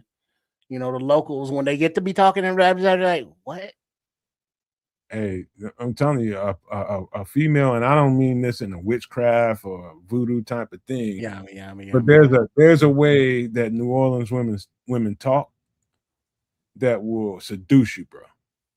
Hey, baby, Come here, baby. Everybody's baby. But you don't know that if you ain't from New Orleans. Well, but see, that scares me because, being not from New Orleans, the only uh, point of reference I had for them were movies. And all the black women in New Orleans, were the voodoo queens or priestesses, and they all had that accent, and so it was always a fear. It's like but like you were saying, they're all individuals. But when you hear that accent, it's like the Southern bells, like throughout Georgia and So Tennessee. charming, man. So charming. It's like, oh, listen to you, girl. And then it's like you hear that New Orleans, that they got that twang. It's like, I hear you. But yeah, it's unique. You experience that. And you gotta. It's very genuine, Trip, when you get out into the country a little bit. Outside, right outside of New Orleans, like inside of New Orleans, that can be dangerous, boy. You can get lured into a trap like that. Yeah. Outside of New Orleans, when you're in the country area where they just country out there, it's so real, man. That's real. That's how they move out there.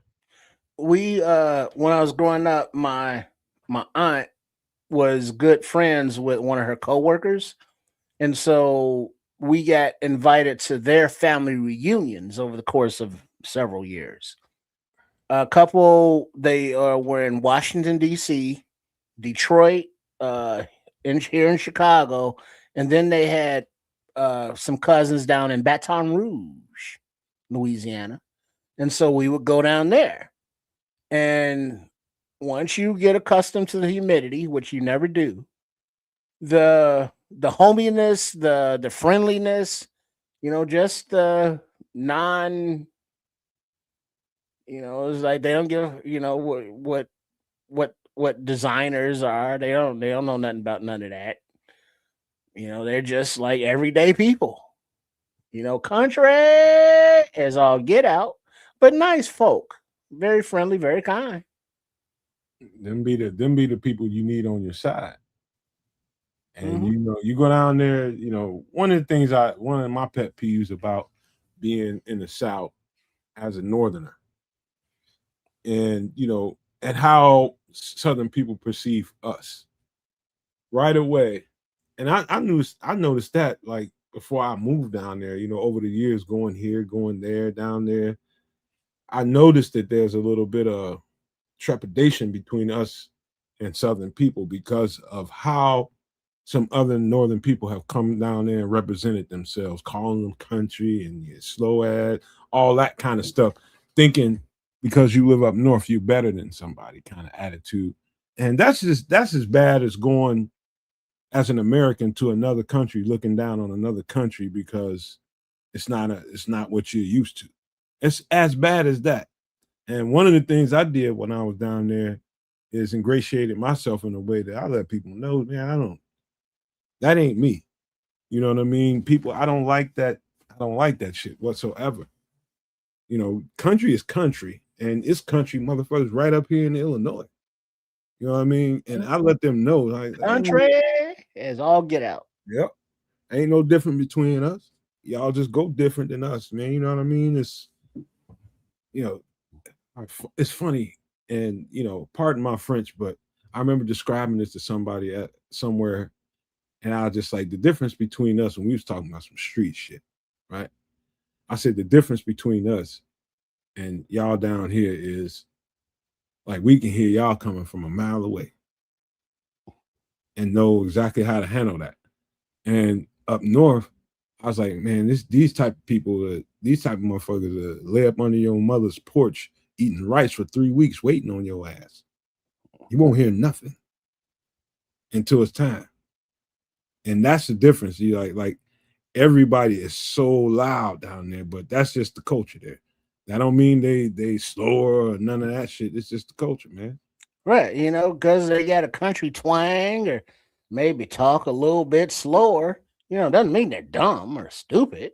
It just means they talk a little bit slower. You got a little twang to them. That's it. They plenty smart. They just got a little That's just southern shit. Y'all here probably hear fireworks going outside my window. It's gonna be like that for the next few days, man. It's been like that for the last 2 weeks. But shout out to Michael White, just busted up in here. He said, "Yeah, Nomad. I remember Chuck Brown and the go-go music from the DC area in the late 80s. Here we go again. Was a favorite of mine. I think, and you know what, Michael?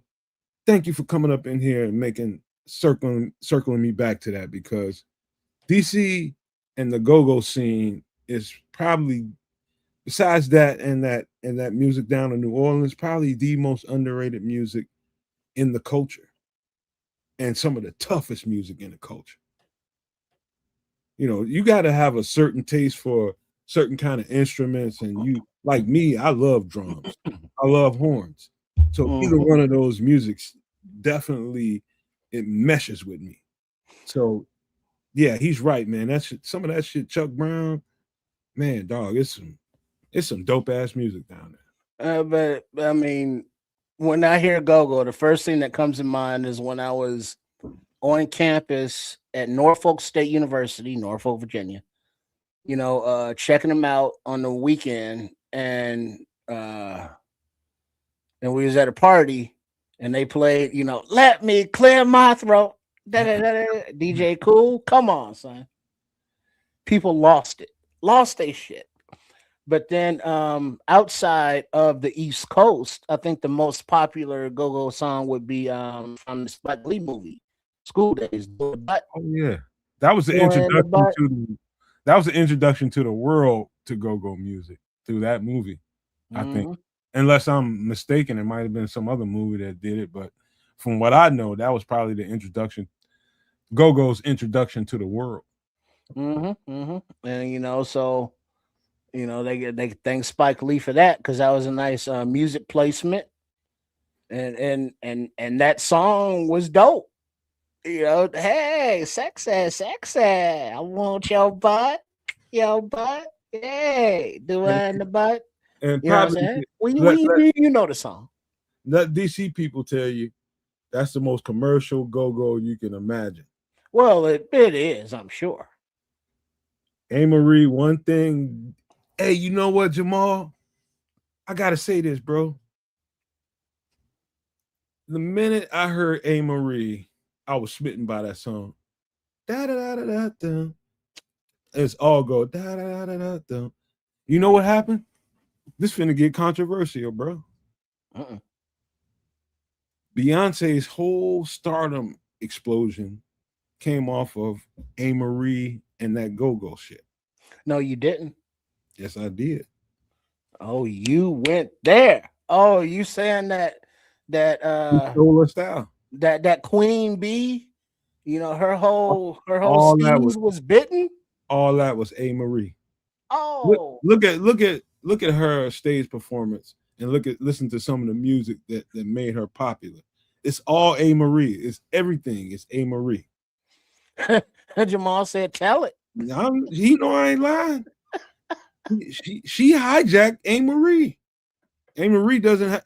I'm pretty sure she got a career somewhere. She can perform if she want to, but that should be Beyonce. A. Marie should be Beyonce. She hijacked her entire style, bro. So Beyonce's A. Marie with a marketing department. Man, dude. Everything about Beyonce was A. Marie in that one song. Yeah. And then you make a, you know, it wouldn't be the first time, you know, that someone his whole style, steez, persona is bitten and redone by somebody that blows up. You know, it's like, you know, original, that was this person. And I was like, yeah, they don't exist in my world because I am my world. Jay-Z wouldn't have a career if Biggie was here. Yeah. You know, he you know, still probably be in shit Rikers Island or some shit. You know what I mean? Jay-Z would be a Marcy son. He'd be a regular degular on the rap scene if Big was still here. You know, but now you got you know, him and her, you know, power couple. And And then you get the kids, you know, they're gonna be, you know, young royalty, you know, And because who you're from a power couple and such. only in the eyes of people that look at shit like that, not mine. Well, I saw something where that one boy, that Will Smith and Jada Pinkett Smith boy, Jaden, he got some kind of designer thing, and it's like, well, who is he? Why is he a designer? And that shit he's designing is like, well, who's wearing this shit? I actually feel sorry for those young kids like that because they're innocent, man. Well, They coming up in the shadows of, people that, society has deemed as superstars, mhm. that's it's kind of hard for you to carve your own niche or your own way when you got that going on. But one thing about life is no matter what, you gotta go above and beyond to be an individual. And, Mhm. and Well, that's the thing, you with the, I gotta think but I see what you're saying, and like they have their own issues. Let's say growing up in the spotlight or in the shadow of the spotlight. But then also you see the flip side of that when you have other, juniors or children of movie stars that go on to have their own stars that don't have the anxieties of others. And it's like, oh wait, who her mama is? Oh wait, they're actors kids, because I can't even think of all the names now, but there's so many, young actors and actresses that are children of, famous actors and actresses. Mhm. And it's like, well, yeah, the everybody's different, everybody's household is different. But if you look at their mama and daddy, if they ain't right, you can see they got it honest. I'm just saying. Mhm.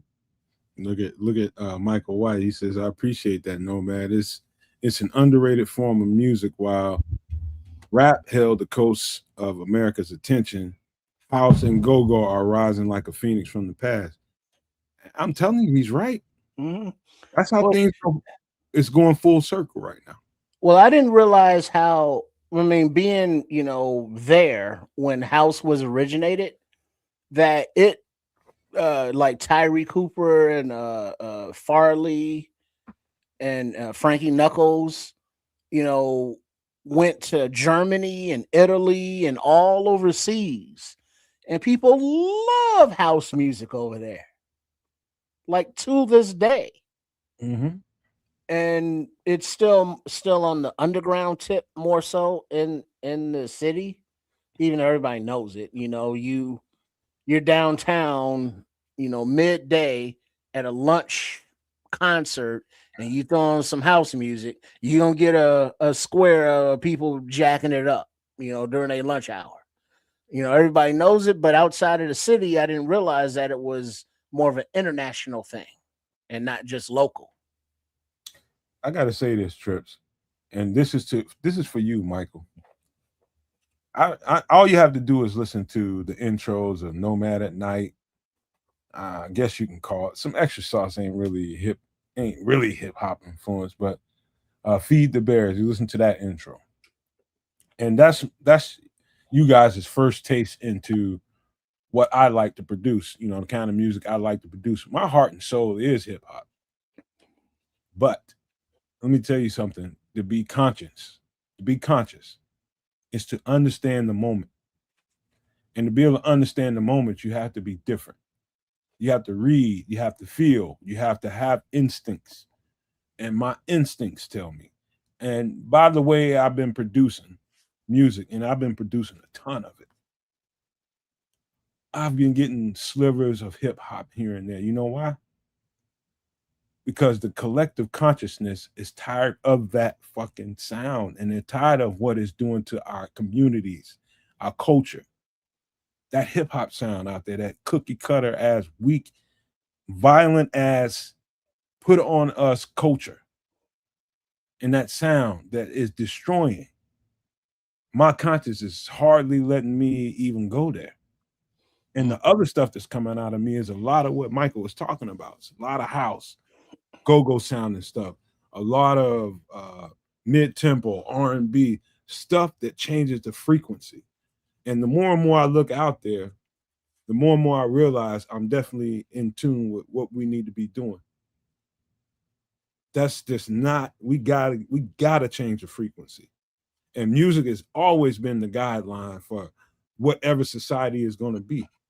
Music typically dictates how either loving, cohesive, how people assimilate typically comes from the music that guides the culture. Yeah, the music sets the tone, sets the mood. If you're listening to, some heavy metal, mosh pit, angry type shit, you're gonna be angry.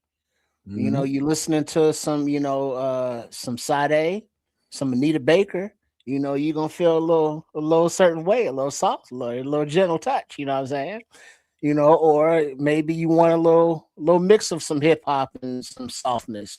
You listen to some Portishead, or some Massive Attack, and you chill. Or if you want to, you study, you listen to some classicals, some concertos, or some opera. So music soothes the savage beast, but it also calms it, invigorates, it motivates. Whatever music genre will have an effect on the human psyche if if you're into that shit. And so you want to chill, you put on some Miles Davis, some Bob Marley, Tracy Chapman, whatever you're into. But if you want to, you work out, you want to get up a little bit, you throw on some AC/DC or some Metallica or some Run DMC or LL. You reflect whatever that art is you're feeling. Like Levante said, music is art. And we got different art inside of us, some dark, some light, everything in the middle. And the music reflects that. And our moods, our activities. Because how many times have you been driving in a car and you park, after getting home and you're singing and you're jamming, and then you get in the car the next morning and you start it up and the radio's blaring out loud and you're like, oh shit, you gotta turn it down because you're not in that mind frame anymore. You're not in that mood. So now you gotta, you turn on your weather or your traffic or your morning jams, whatever that may be. Your favorite sports podcast, whether it be, the Nomad Network or Kedz and Nomad or Sports Chicago style triple RSCS, that you got on the YouTube on there on your screen, whatever it is, but we all have our moods and music is there for all of them. Hey, All Smiles is right, because next thing I was going to tell you, Trish, without even reading All Smiles, I'm going to read it in a second here, bro. Thank you. I think frequency is a choice.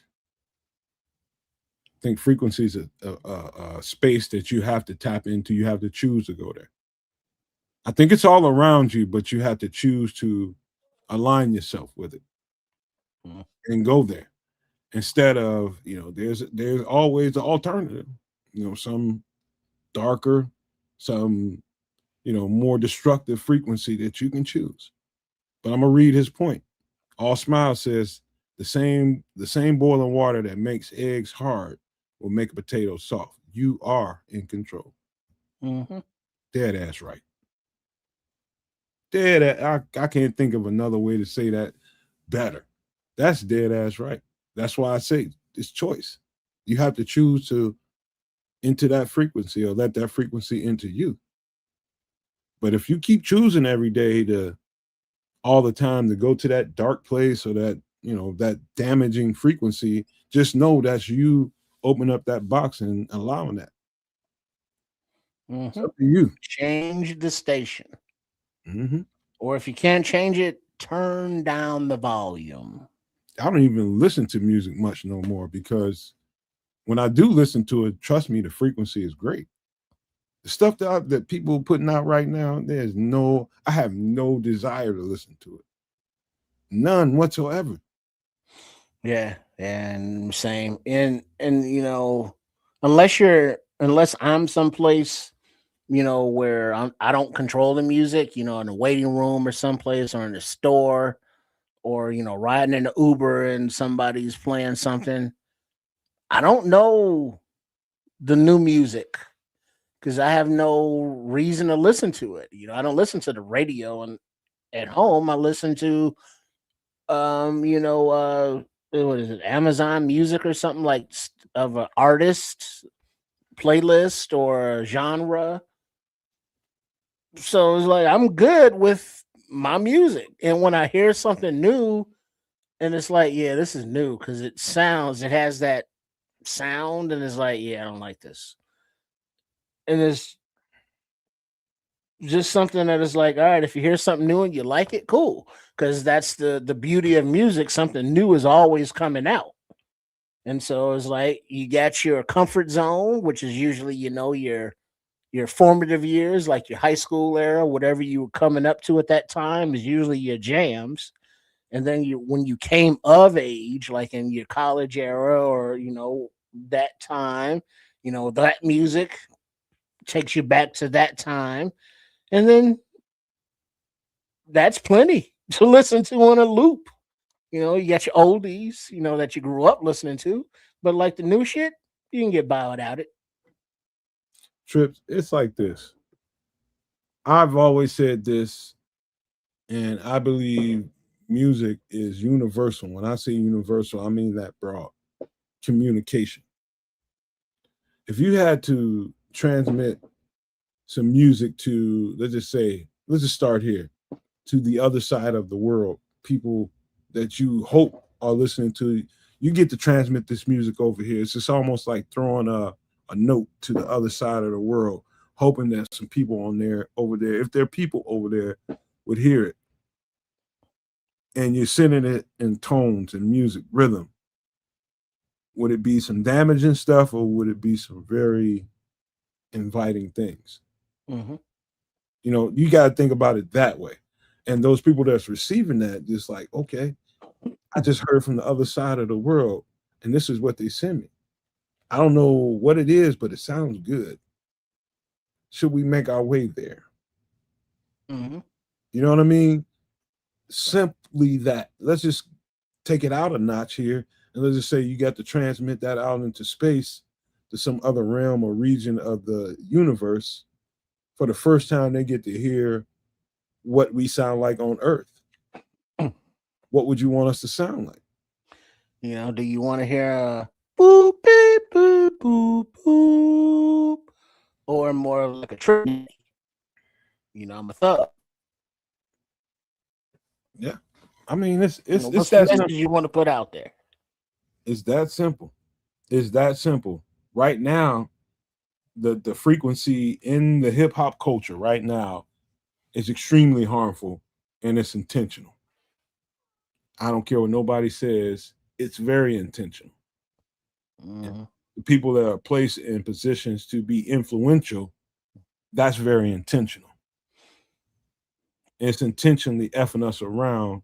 And until people realize that and get over what you can get out of it from a dollar aspect, we can't wait for that to happen for the people that's receiving that money to have a change of heart. No, we have to have a change of heart and not listen to that bullshit. I give no airplay to none of that shit, but I did see something recently that was it Lil Wayne, and he's was that's Young Money Records, I think.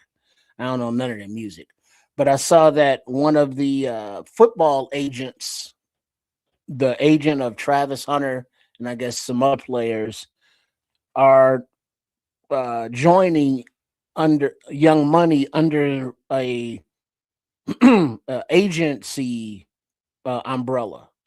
So they're expanding, from their music industry investments into the football or the sports agent realm. So it's like, cool. I see where they're going there, and I can dig it.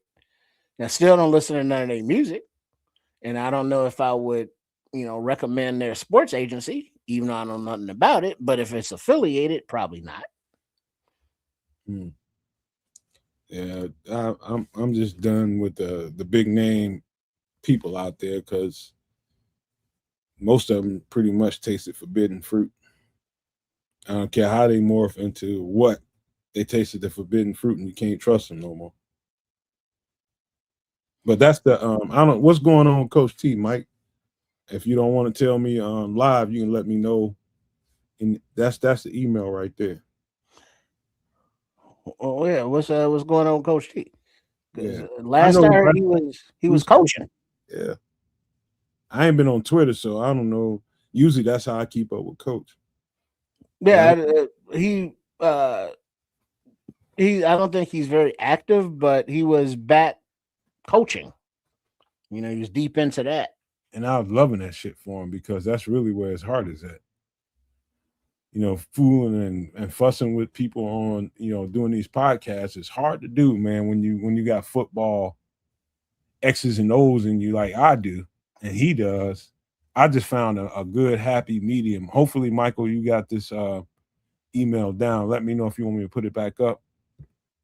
But yeah, I told Coach, man. I told Coach the last time I talked to him. I just said I'm glad that you finally got to where you need to be because that's really where you want to be. Is coaching the X's and O's. Trying to coach it out here in the internet with these, Bears fans. They just going, I love doing it, and I hope. And I'm gonna ask you this trip before we move to another thing. Sometimes I feel like I'm doing too much when I start breaking down football and trying to describe what I see with football, whether it's within a play or structurally in a scheme or something like that. Sometimes, I feel like I'm doing too much. And then other times people tell me, I like the way you make it simple for us. Because that's all I'm trying to do is make it simple as I can. Do you think we do that over here? Yeah, and I think that the people appreciate it because it's not a simplicity factor that you're talking down to anybody, but just changing the verbiage or explaining a situation from a different perspective, and as opposed to just excuse me, as opposed to just these are the 40 times and the physical traits and how many times he did the bench press. Whereas you and share, well, his movement, his body flow, his in the games where he steps up or doesn't, him being just a generic player. And then you do the breakdown. So it's like, yeah, you do very, good, comprehensive, informative breakdowns without being condescending, which some of the draft nicks are. Yeah. Yeah. Thank you for that, man, because I remember the first time I was on the show, I told people the only reason I'm here and the only reason I'm choosing to share what I know is I feel like it's a space where somebody needs to come out here and make it simple. Explain football simply. You know what I mean? Because not everybody is into the X's and O's. You know what I mean? Not everybody's into all that film watching and the nuances of the game and all the kind of stuff that comes with it. Just break it down and make it simple so that anybody listening can understand. I remember I told Shorty that was the goal. And I believe since then we've achieved that. You know what I mean? And I intend to keep doing that shit because I do think it works. It works, man. You don't look down over your glasses over nobody that don't know football like you know football because we're not the same. But that don't mean you look at that person as an other. Mm-hmm. They just want to know. And if you can help them, you help them. And I do think people want to know. Yeah. I miss Coach T, as a matter of fact. Shit.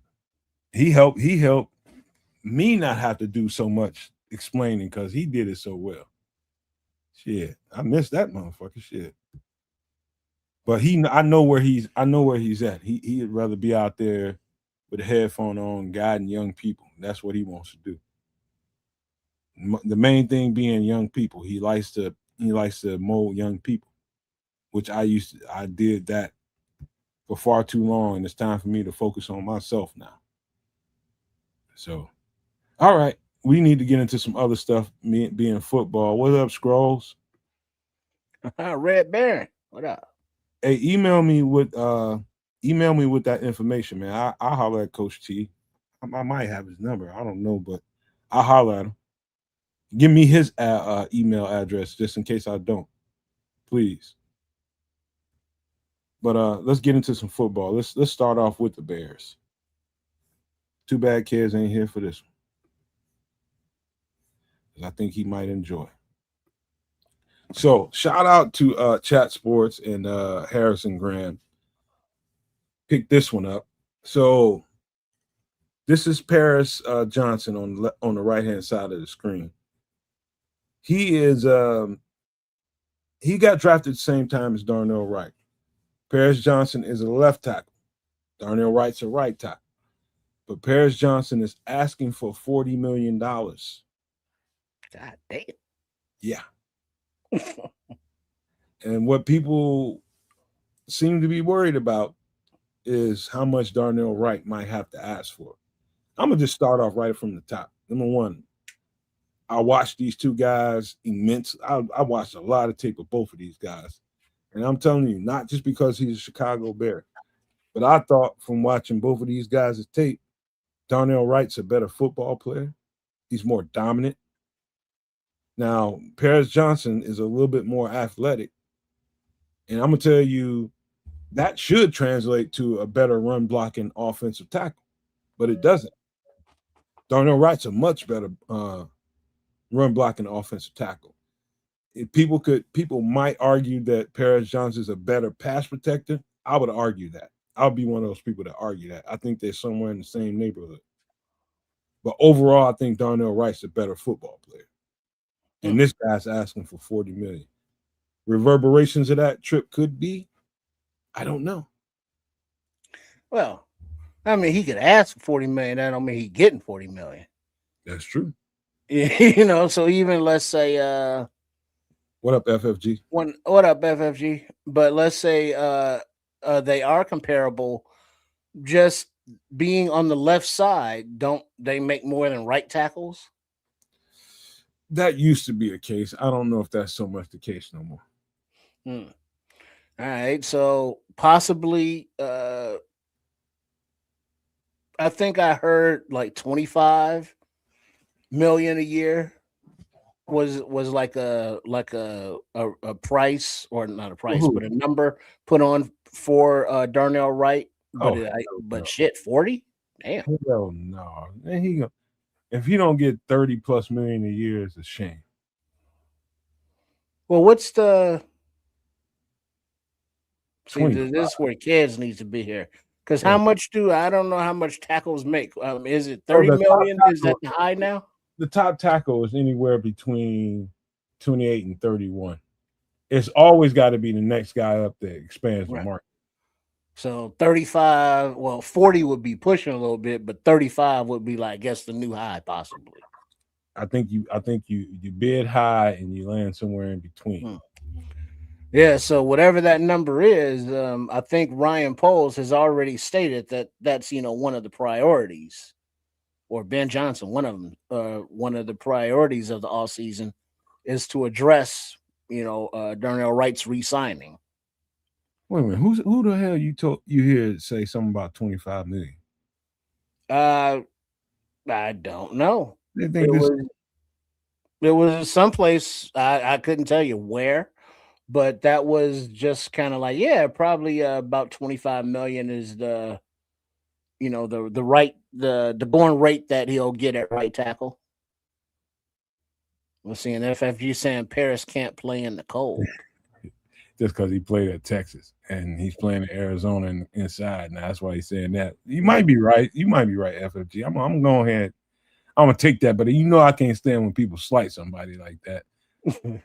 But you know, he gonna have to play in the cold, goddamn it, because the temperature dropped below 60, he's done. Yeah. But I think he's a much better player. Let me read this. Michael White says, I appreciate your player perspective on the NFL game. You're realistic and informative.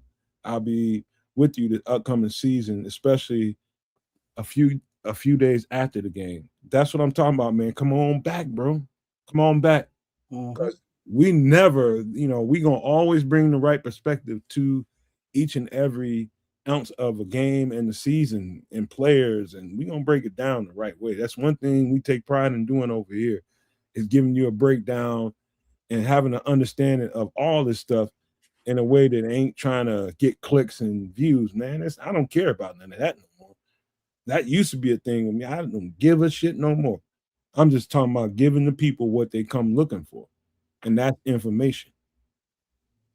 Everything else, I've done my job after that, and we've done our jobs after that. So, again, man, but Darnell is a better football player all around. In every aspect of the game, he's a better football player. And this guy, you know, maybe his I don't know who put that out there. I'm sure you wouldn't hear about it if Paris didn't have something to say about that. But if he's trying to set the market at 40, good for him. Maybe not so good for us, but you know, I want them guys to get their money.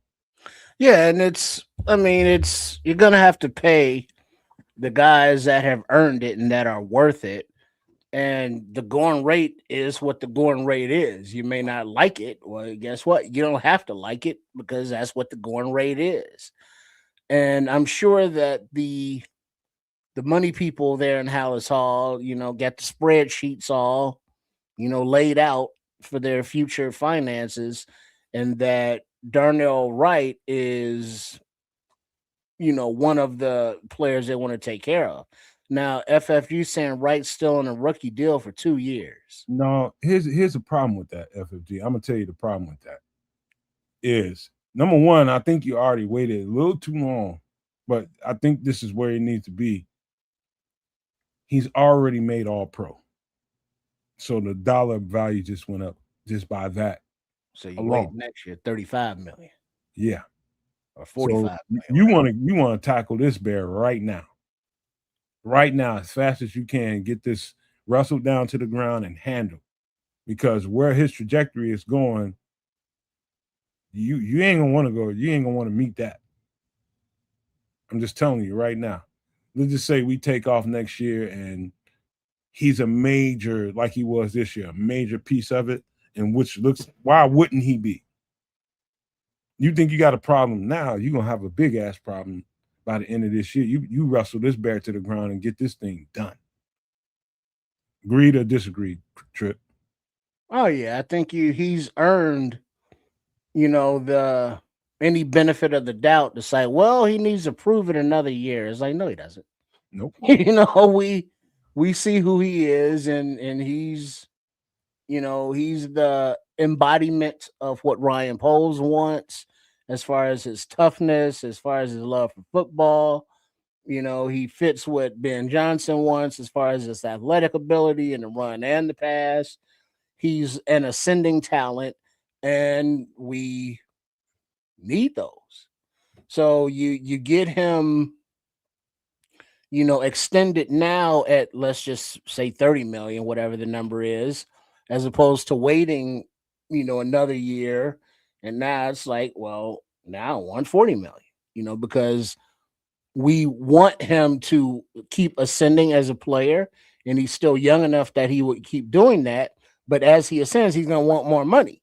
And so if you could lock him in at a good, fair value for him and for the team, you do that now.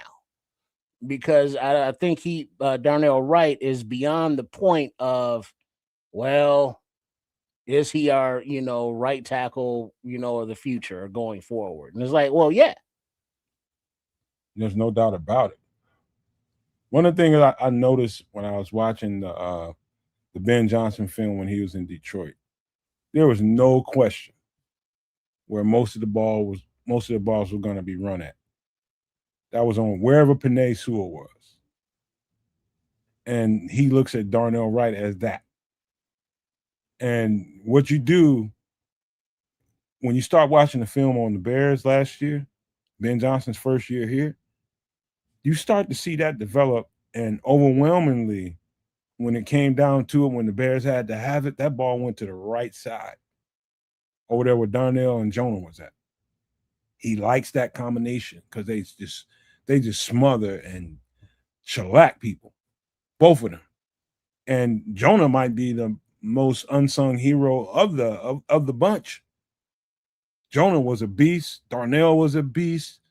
You keep exploiting that. And so it got to a point when I'm watching in Detroit where there's no question where the ball was going to go if it was a run. It was going to be on the right side when they had to have it. And that's called dominance on that side. When you got two dominant players, it wasn't just Panay, but it was the guy next to him as well. Same thing here in Chicago. It ain't just Darnell, it's Jonah next to him. When you got that kind of dominance, you pay for it. NFL needs that. Because some would say, well, let's get Darnell Wright signed at right tackle market value and then switch him to left tackle, like Panay Sewell is having to do. But what is Michael saying here? He said Paris may not be setting the market. He may be trying to make it so that the Cardinals will not sign him and he can go to another team with a brighter future, since losing takes a toll on your career. And being with the Cardinals, he's not won anything. So, yeah, he's trying to price his way out of town. That's tactic shit that he's talking about. That's a good tactic. Yeah.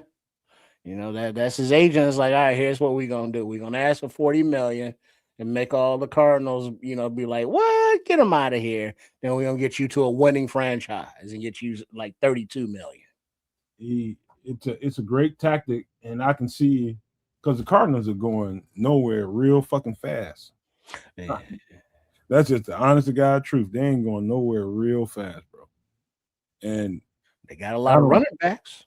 Yeah, that thing ain't going nowhere without a secure quarterback for the next 5 to 7 years. It's hard to get interested in what they got going on. It's a quarterback driven league, man. FFG is talking about what Justin Herbert got, which I don't know exactly what he got. That he had like 2 years left on his current deal, and then they extended him and then rolled those 2 years into the deal. So even if Wright is signed, this offseason, the remaining 2 years would be rolled into the new deal. I don't know. But I know this, man. They need to get that guy inked up before the season gets underway, because once it gets underway, that market value is going to go up. Yeah. And, it's good to be at the point where it's like, hey, we got players that are demanding, some top salaries. That's what we want, right? Because that would kind of denote that they're probably good players. Hey, I'm glad we're in that spot. Yeah. And we've seen Darnell Wright out there, with one arm, doing his job. We've seen him against the Max Crosbys. We've seen him, in all situations, and he's always stepped up. So he's earned his extension. For sure. You cannot get mad at none of this, man. We've been waiting several years for the Bears to get at a point where where a guy that we have on the team is valuable enough that means we have something going on here. To me, we got an offensive lineman that's good enough we got something going on. Let's just say that. Just leave that there, man. Let this thing play out the way it's going to play out. I'm not going to try to, play this guy down, man. I want him to get every dime he can effing get, because the next story we're about to talk about is the worst thing in the world. And it's football related, but it ain't Bears. It ain't Bears, but this is sad. I don't know if you guys heard about this story. Let me just read what's on here. He's former NFL superstar Chris Johnson has revealed that he was diagnosed with ALS at 39 years old, now 40. The disease has progressed so rapidly that he uses speech generating device to communicate after losing his ability to speak. Johnson shared his diagnosis and to raise awareness of ALS to encourage more support research. Let me just say, this is only going to get worse for him. And I'm telling you right now, this hit me like a ton of bricks. Just the thought that at 39, he was just, you know, before that, he was just fine. And then at 39, he goes to the doctor, gets this diagnosis. And by the time he's 40, it's progressed to this part where he can't even lift, move. All he can do is blink and tell this AI generated device what he's saying. That's crazy to me.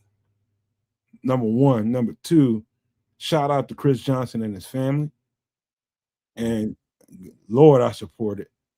I just can't help but to go here, Trips. And I know you're going to say a bunch too. I'm connecting this to football. I'm connecting it to football.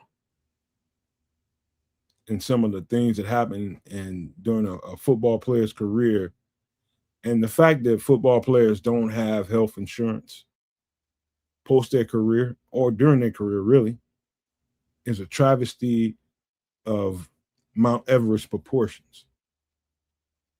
That's some bullshit, but this is what football can do to you. And they're scared to make this connection, but I will right now. This is football related. I don't care. No, that's just what my instincts tell me. But go ahead.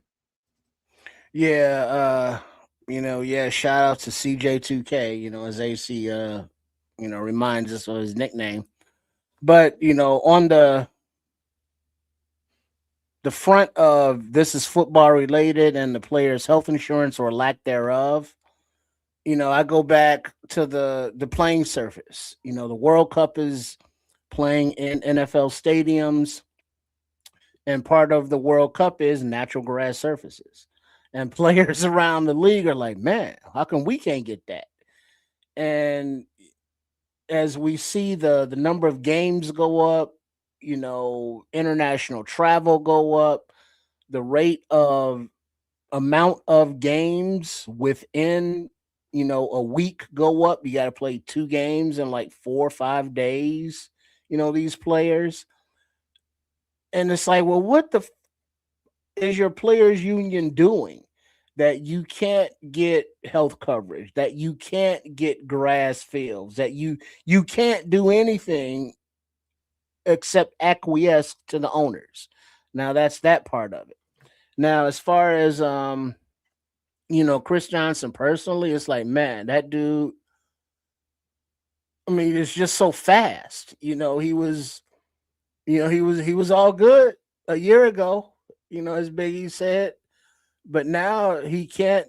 He's a prisoner in his own body. And something that struck me in the interview that I saw with him was he's like, his mind is sharp. His mind is sharp as a tack. But having the wherewithal to make it another day, when you know that inside you are basically a prisoner in your own goddamn body, it's like, my nose itches. I wish I could scratch it, but I can't pick up my damn arms.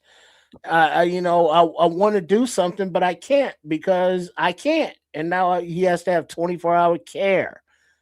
Shout out to his family, that, is supporting him. And luckily, I guess he had the resources enough or the notoriety enough to be able to be under the care of, a medical team that is, working hard, and he's able to have the resources to have the little talk screen thingy. And so, that's all good, but I don't know I could do that. If like if I have a stroke or something where my body don't work, but my mind's still up in here, like, and I can't talk. Me can't talk. Me, I Yeah. got stuff I want to say, but I gotta no. And it's like I give him all the props in the world because I'm like, yo, what, anybody got Dr. Kevorkian's number? Hey, that's just the way I see it. One of the things he said during the interview, which I love about him, and it is literally what he said. It's one of two things, bro. It's either you give or you fight. Mm. And he chose to fight. He could have went suck a way out of this, man. And like you talking about, Dr. Kevorkian it out. He could have went there, but he chose to fight and raise awareness and let people know. I got a feeling this ain't going to be the end. This ain't going to be the last thing that he has to say. But I appreciate him for having the cojones to let people know what his condition is. He could have tried to slink away from the spotlight and go deal with what he's dealing with, but he came and brought it to the world. And the ironically funny dark part of it was he brought it to the world in his own voice, even though he can't talk, because he was. They were preparing for this time, back then a year ago, or less than a year ago, whatever the time frame, and they had him record words and sayings and phrases, so that now when he uses this device, it's actually his voice. Mm-hmm. And it's like his mouth ain't moving, but his voice is talking, not a computer voice or AI language, but his actual voice saying these things. And it's like the technology is advanced so that it can do that, but it can't do shit to fix his body. It's so messed up, man. I can remember, and that's the thing about major sports and athleticism, and being a public figure by way of sports and entertaining people, just entertainment altogether. People see these guys as its just like you're an it. You're here to entertain me. That's all I want to know about you. Anything else, I'm gonna judge you for. I'm gonna judge you for anything else outside of your entertainment to me. So they love you while you're on the field. You get off the field and some stuff started to happen. You get into real life situations. That's where the judgment comes. And I look at this guy as a man, a father, a husband, and somebody that's come a long way, made a lot of money, and hopefully he saved enough, because there's really there's no safety net here. Oh. There's no safety net. Only thing he can do is hope he saved enough, and hope if he didn't, that some people pull together and help him out, help his family out. But this is going to be a long road for him, and it ain't going to end well if he doesn't have the right kind of money to help facilitate this. This is just going to cost more and more and more money. Well, the bad part is it doesn't matter how much he has saved, because he's going through that. You would hope that he was able to make some investments that has some residual income, and he has stuff coming in, because with the lack of a comprehensive healthcare plan, this diagnosis, he's going to need 24-hour care, for the rest of his life, and people can live with this condition for many, many years. And so whatever is saved is going to be gone. And relying on, the government or GoFundMe's or the kindness of strangers, should not be a plan. But but it is what it is, I guess. This has probably already cost them millions. I ain't gonna say that as a fact, but I would imagine it's at least costing several $100,000. Oh yeah. You know, this is gonna be bad, man. Oh man, let me see. I hear you, Michael. I just got to turn a corner real quick. I would put. Let me read it. Let me read it. He says, "Let me connect this to the Bears and their unwillingness to pay taxes on their new stadium. Why should the public pay more yet they not willing to get together and pay and take care of former players?" That's it. When you hear me fussing and going off about F the Bears and F the ownership if they can't pay their fair share, this is part of it. Michael hit it dead ass on the head. Part of paying your fair share could help people like this warrior that's been on the field doing this stuff for our entertainment. That's exactly right. Part of that, paying your fair share, and people wondering why the Bears have, why the NFL doesn't provide insurance for these former players. That's why, because they're hoarding everything for them fucking self, and I don't respect it. How many decades do you think that the NFL, has known that it's like, hey, when human beings ram their head into other human beings at a high rate of speed, it does shit to their brain that's not conducive to long lives. They have the data. They just don't publicize it. They don't act on it. They don't take the precautionary measures by saying, hell, we're going to mandate guardian caps. We're going to, mandate that players have health care for the rest of their, lives, or after so much service time or however they do it. One play in the NFL, you get insurance forever. I don't know how do you want to do it, but you need to do something because it's not like the NFL can't afford it, to the point of paying their fair share.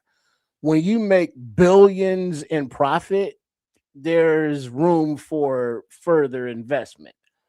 And while the investment may not be in players that will continue to, play because they're older or retired or sickly, it's still a good faith, example of, hey, we're going to take care of our people.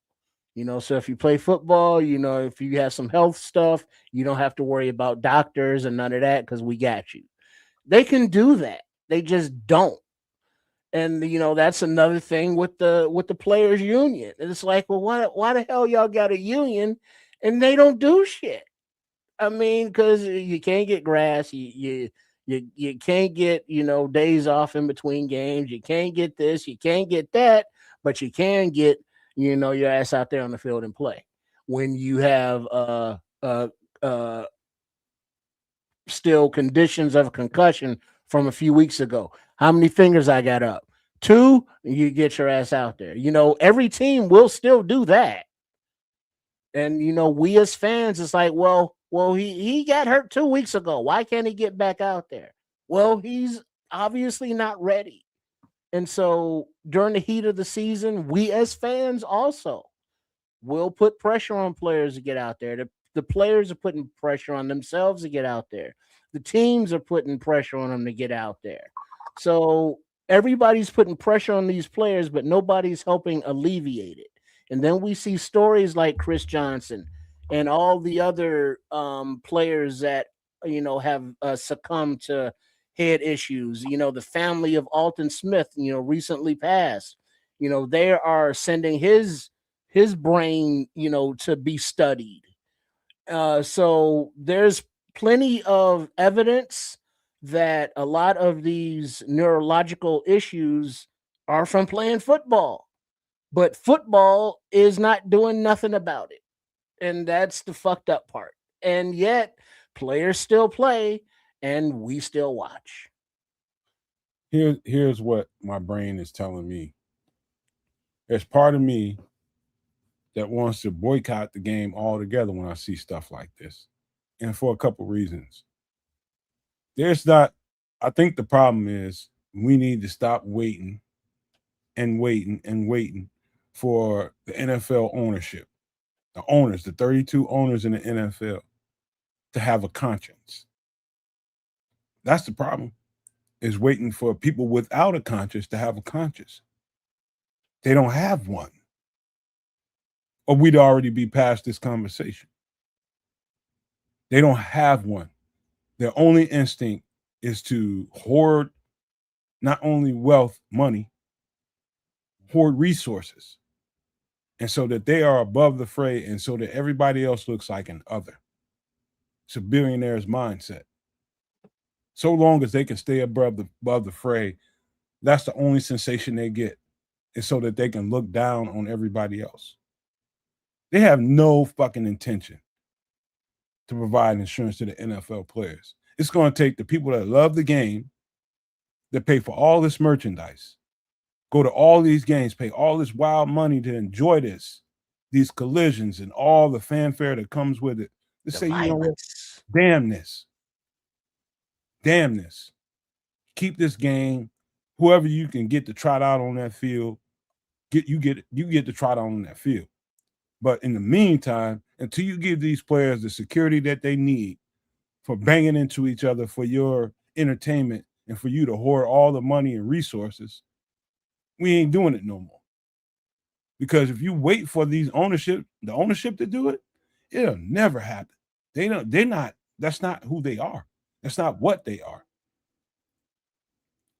They're all about greed. They're all about looking down on us, the people that's having conversations about these teams, while they eating caviar and shit like that and flying private jets. That's how they feel like they're human, because they get to be better than other people in their minds.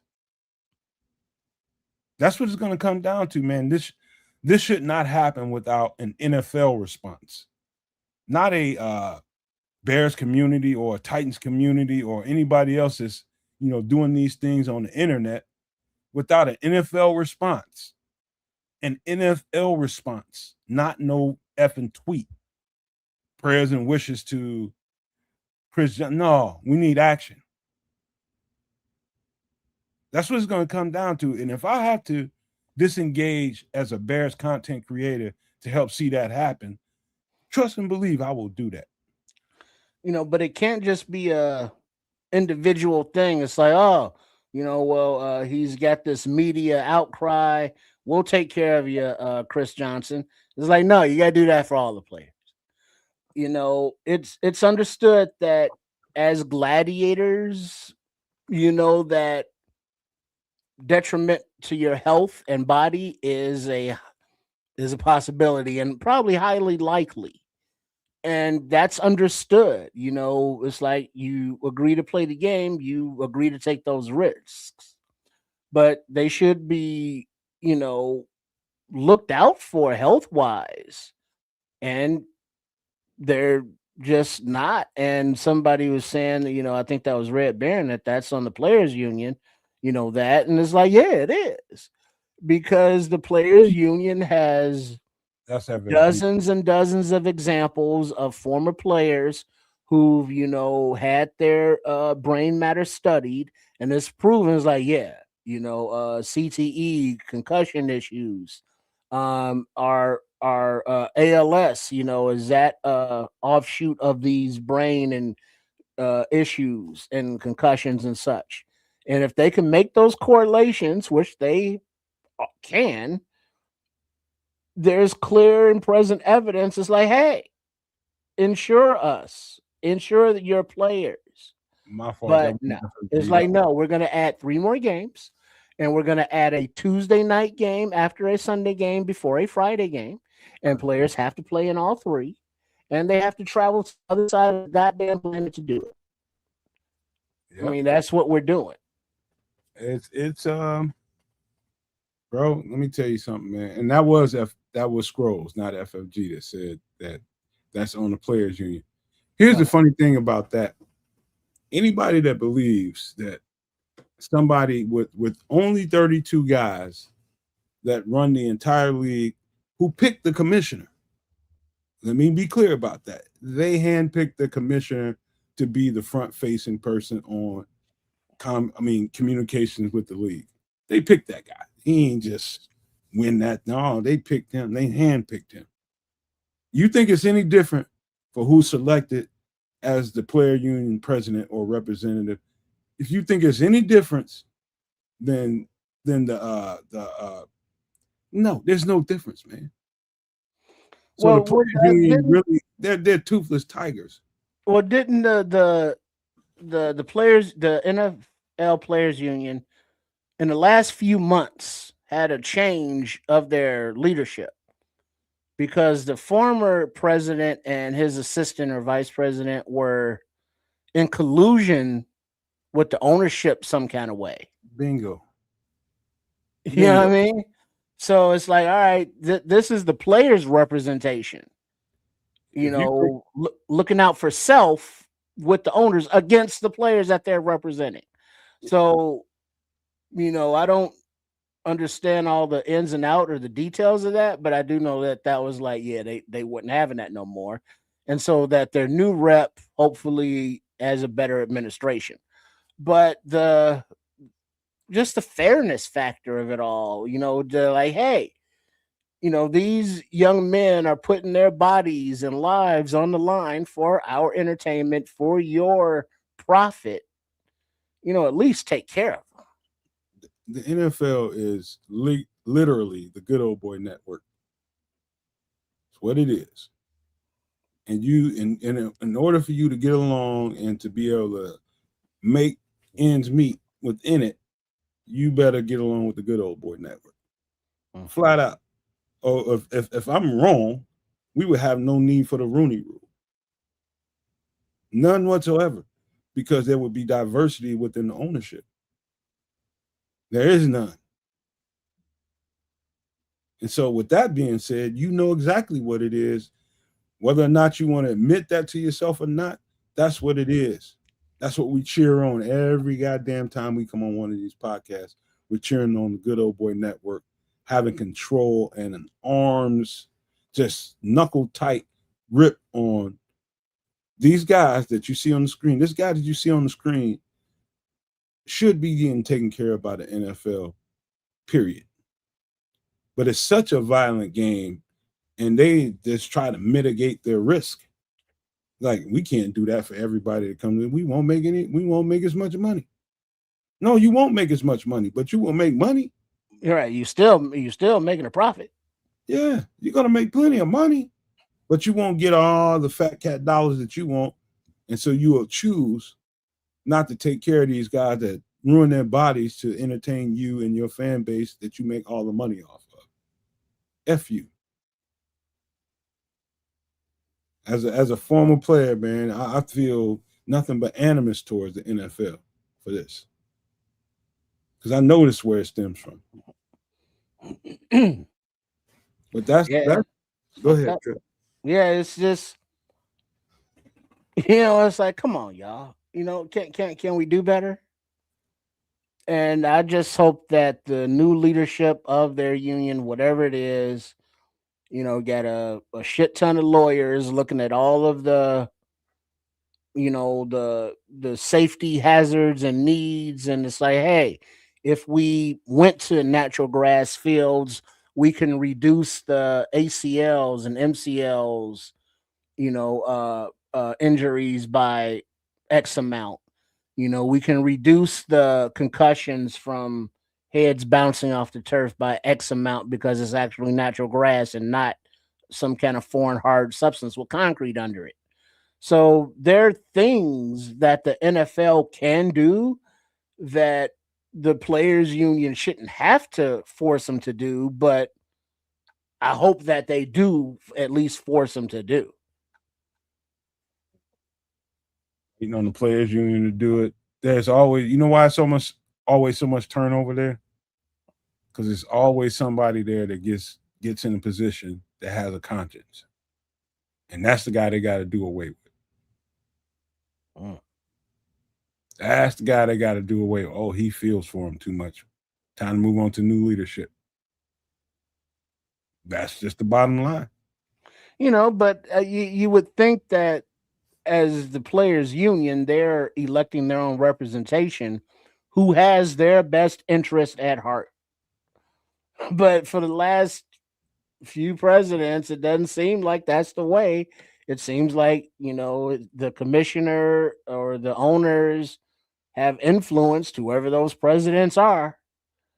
And it's like, well, no, here's what we need for the league, and here's what we'll give you for the players. Man, this is so bad, man. This is so bad. This man, I mean, that man ran for 2,500 yards in a season. 2,500 yards. Broke records. And at 40 years old, this is his fate. And the NFL didn't lift a finger other than put out a tweet. No, hey, don't worry, Chris. The NFL is here to support you no matter what you're going. None of that. We're gonna, we'll call your family and you let us know what you need. None of that is what's supposed to happen. None of that happened, and that's sickening to me. That not only angers me, it sickens me. But not only the league didn't, but not even the Titans. Or does the league say Titans no, as part of the league, you're not allowed to do that? Because now every team would have to do it for every other player because now you've set the precedent. It doesn't even need to be said. It's an unwritten rule. The Titans know what not to do. But it isn't. What was the player for the Kitties over there? Didn't he get some kind of spinal injury on the field? But they still be wheeling him out during games and shit. I'm thinking about the guy from the Ravens, probably. Oh, was it the Ravens? Oh, I thought it was okay. All right, but it's somebody who got hurt, and they got paralyzed, and they still wheel them out every now and then. And it's like, I would hope that the team's taking care of them, but now looking at this, and it's like, man, I wonder if that dude even got insurance. Handicapped show pony. Right. It's like, oh, yeah, let's cheer for this guy. Remember when he played and got fucked up? Like, yay, thank you. And it's like, all right, let's get back to the game. Show and pony. They wheel him on back to his nursing home or wherever the hell he lives. I hate to be a bearer of bad news. I really do, man. I'm like the Oracle in the Matrix, man. I really hate to be the bearer. I hate to deliver bad news to good people. But this is bad news. This is really bad news. Let me read what Scroll said because I wouldn't be right. We read everybody else's stuff. He says, also, players play for different organizations, so which one would be accountable for their health? Question mark. That's why it's on the players' union. We just got to going through that, Scrolls. Like the union, it's like everything is handpicked when you got this kind of network going on. Like you don't got no individuality in here. You might have a renegade actor that comes in here once in a while and they'll put the screws to him because that's how the network works. But all these are yes men, bro. I don't care what they look like, who they played for, players union official, whether he's the president or vice, I don't care who he is. He's a hand-picked toothless tiger, bro.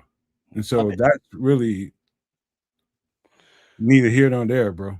Well, but here's the thing. Now that you have, damn near high school, they are getting recruited.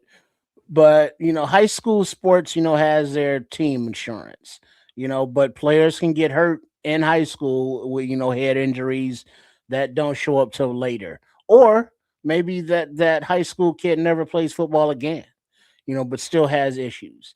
But the issue that I'm looking at is the NIL thing with the college kids.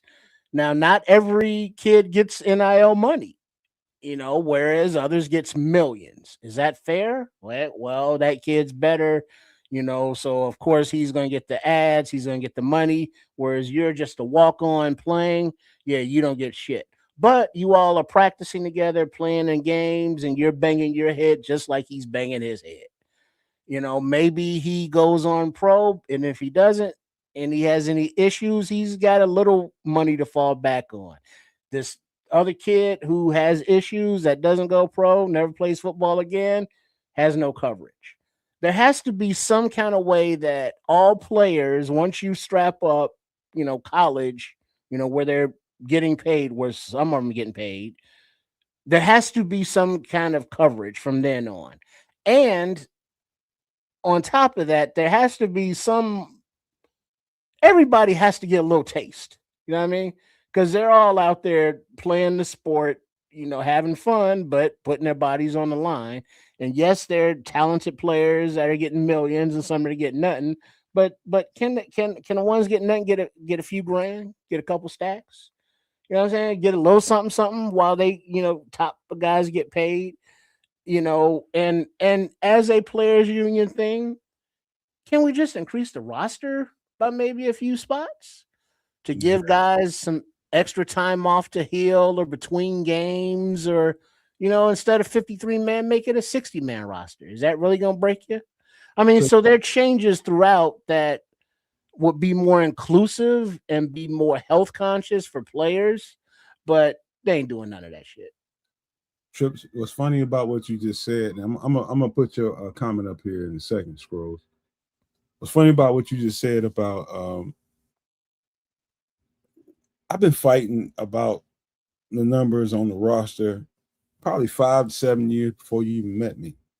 Damn near in fist fights about it.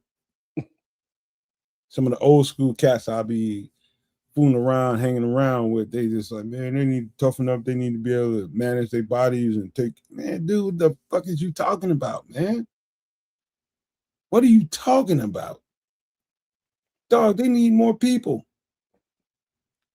I'm talking to a person that ain't played no football for past what 7-8 games in high school or something, if they played that.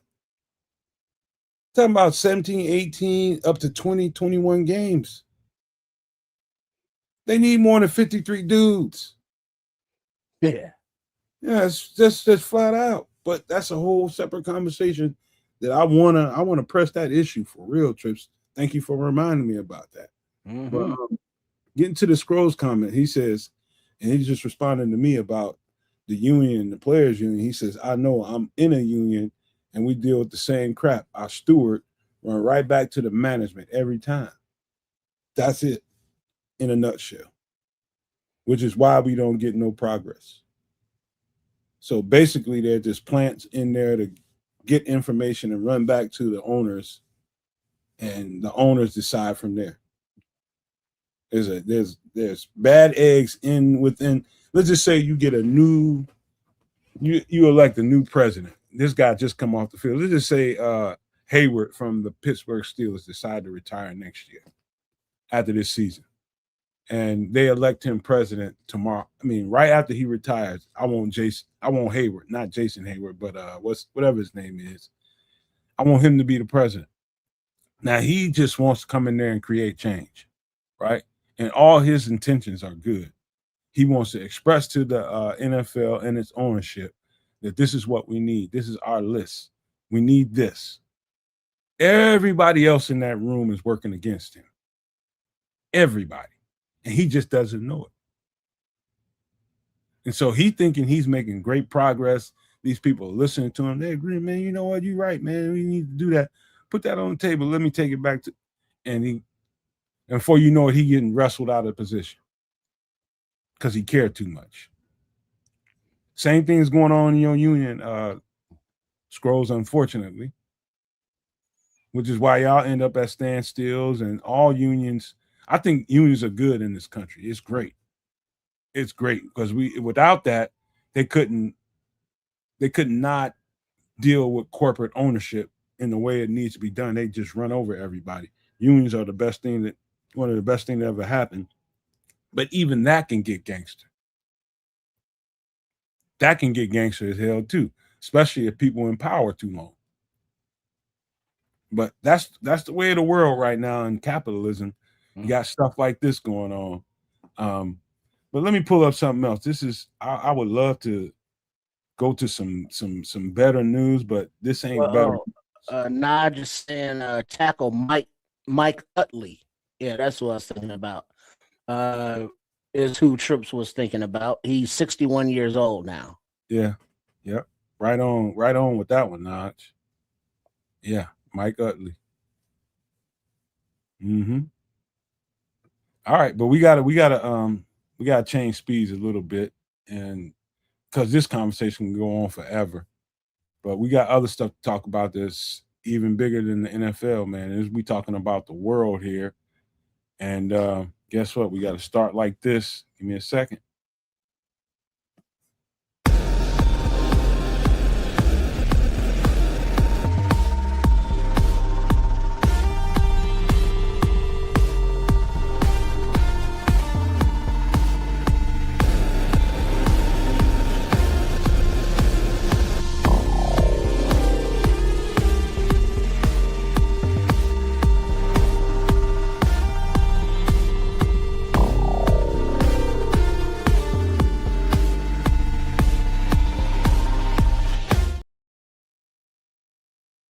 Okay. Let me wait until Triple R gets ready to come back onto the screen. Oh, there he is. You there, Trip? I think Trip is frozen right now. So let me go ahead and read. No, I was muted or something. Yeah, you was muted. You feel like reading this, or you want me? Yeah, you got to read that one.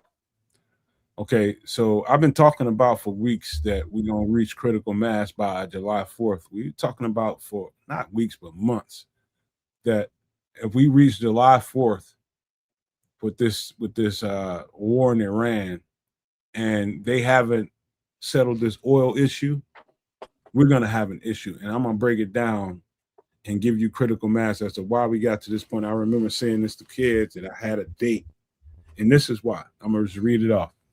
The July 4th deadline has become a critical focal point for U.S. oil reserves. The convergence of peak summer travel and ongoing war with Iran is rapidly draining domestic stockpiles of crude. Emergency storage tanks could hit functional rock bottom, removing a vital buffer against severe energy and gas spikes. This is what we all feared. Economic markets, financial markets, just economic stability all over the world feared this day. We already was up against the edge of effed up in the beginning. Now we come into July 4th and acting like everything is normal and everybody's just traveling all over the world from the United States and acting like this is normal. No, this ain't. Trish, what's your thoughts about anything that's being read here, man? Because we had a point here. I mean, what can you say? You elect a clown, you get a shit show. So we are just living in some of the wake of the crap barge as it sails through, and the stockpiles that were there, the emergency buffer ain't there no more. So the costs that we have to pay and absorb through the higher cost of everything, not only just the actual fuel itself, but everything that is tangentially related to the higher cost of fuel, meaning things that are transported in, trucks. What up, Smitty Q? So, I mean, this is elections matter. So this is, the result of very asinine decisions. And as the average citizen who's not paying attention to politics or paying attention to, geopolitical issues, they're just going about their day, getting the kids to school or getting to work and home, and they don't notice anything until prices go up. And it's like, wait a minute, what the hell is this? I put in $30 and that should fill me up, but now I got half a tank. What the hell's going on? I spend $150 at the grocery store. I expect to have 10 bags, not 2. So people that aren't really paying attention only notice when it hits them personally. And like with the healthcare issues, it won't until they get sick or their family gets sick and they realize that the safety blankets that the country used to have, like these emergency backups, aren't there anymore. Now there's going to be an uprising. But as far as people know, things cost more. There's a war going on. We don't know why. We can't control it. We just trying to, pay this month's rent, pay this month's mortgage, trying to get some food, maybe blow up some fireworks, have some barbecue. I don't know. We're trying to do our typical customary things, but these are not typical customary times. But the longer that the unaware are walking around with, their heads in the sand or blankets over their eyes, the more reality is going to hit them in the face really fucking hard when things are to the point that it's like, hey, the people that have been telling you to maybe stock up on some stuff, some food, some necessities, some water, and you didn't do none of that. Now, whose fault is that? So there's going to be a lot of reality checks coming up, even though we may avoid, this disaster or that disaster. There is always going to be another disaster. And especially when our leadership is self-imposing these disasters, it's like, yeah, so, just prepare best you can. I'm going to tell you something, man. And this might be a little bit controversial because, I don't like politics on this channel, man. I have my own politics. I think the way I think and I do the way I do because, I don't just think about myself. I think about everybody around me. That's the way I go. When I go vote, I think that way. You know what I mean? What's the best for everybody? However, on the flip side of somebody like me, you have so many people that are so intentional about wanting to strike a blow to the people that they don't like, whether it be because what color they are, what they believe. I can understand to an extent if you talking about trying to hurt people who are devilish. I'm talking about straight devilish, and if they got political power, you should probably want to get them out of power. But it's not that. It's a racial thing going on right now where people want to hurt people that don't look like them. They want to strike a blow to people that don't look like them so bad. Even if it takes them to slap themselves in the fucking face with a Louisville Slugger, they'll take that just to try to hurt. And you might not even land a blow on this person or these people. You might not land nothing, but it's worth it. Their impulse and instinct to hurt people that don't look like them is much more powerful than my own safety or well-being. That's what we're dealing with. That's the problem. I'll slap myself in the face with a bat 100 times just so I can get a chance to hurt that. That's the problem. And if we had better people on this continent that are willing to just say, you know what, I was raised with this mindset and these thoughts, and I ain't never broke that cycle. And that's my problem. But you don't have that kind of self-reflection. You just got people that feed right into their stupid ass cycle. And because their inferiority complexes help that. It's nobody else's fault but yours. If you help this happen. But guess what? The people you're trying to hurt, you're just making them stronger. But if it felt good, good for you. Good for you. Just remember that. As everybody else suffers, including yourself. That's where we at. Yeah, it's some would say the Confederacy rides again. Because this country, America, went to war with itself civilly, and one side was victorious and the other side wasn't. The other side regrouped, and here we are. So it's it's a very weird thing to say in 2026, but you know, it's going backwards, you know, back when it was great to some people, you know, to the 1800s. And it's just every day we see different examples, different, you know, laws, different, you know, executive orders. And it's like, oh, okay, well, you know, the what was it? The Supreme Court, you know, said that Haitian, you know, immigrants could now be, you know, possibly deported, and it's like, you know, that's a lot of people's lives Yeah. that affect other people's lives. Here we are now. Here we are now. And you're gonna see energy prices, your gas prices just go through the roof. Because guess what? I was just looking at, what was it, the 30th? That was yesterday, right? Yep. The 30th.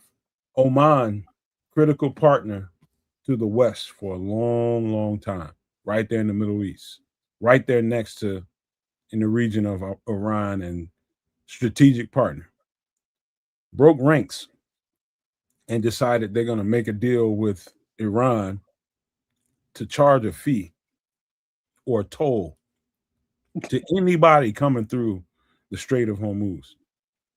And so their strategic partner, United States, Israel, strategic partner that was going to help them, you know, kind of detooth the lion, is helping them get more teeth now because they see where this is going.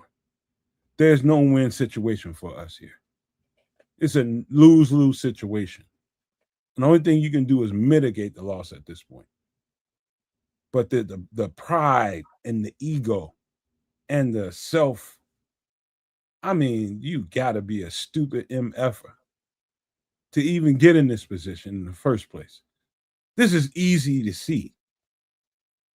The people in that region of the world have way more in contact, I mean, way more in together if you give them a reason to be together. Now they got a reason to be together. Now what you gonna get out of that? And all your wealth is derived about who controls the most oil and who controls the most energy. Now you ain't got no teeth. All because you hate. All because people hate. Because it was an issue, you know, a little while ago. Man, this is the stupidest shit. But that's what you asked for. That's what you wanted. You know, it's like, hey, I'm gonna take out my schlong, then I'm gonna tap dance on it. And it's like, well, won't that hurt? I don't know. Let's find out. Then you do it, and it's like, oh, that hurt. I'm like, well, what do you do it for? But you knew that was gonna hurt. I mean, common sense, damn it. Jesus. See, FFG said we got billions of barrels of oil in Alaska. Man, please. We are losing out on the money we are still making off of OPEC since the 50s because our percentage has been getting smaller every couple of years. How far you think a billion barrels of oil can go? Is I'd be interested to know. Because it ain't gonna last long. No. A billion barrels of crude oil. You got to remember this, man. It's some variables to consider. Number one, the first thing you got to know is we're at war. And so there's ships, there are vehicles, there are planes, all that need fuel. All of it. And they're flying and sailing everywhere, trying to strategically get an advantage. And all that costs money. And so when it comes to you in the reserves, you dipping into the reserves, what do you think the first of those reserves is going to go to? The war. And guess who can be on the receiving end of, okay, now we got to spike the prices because we ain't got as much of it as we thought we was going to have. Into the reserves. Exactly. You know, becomes more valuable per ounce or gallon.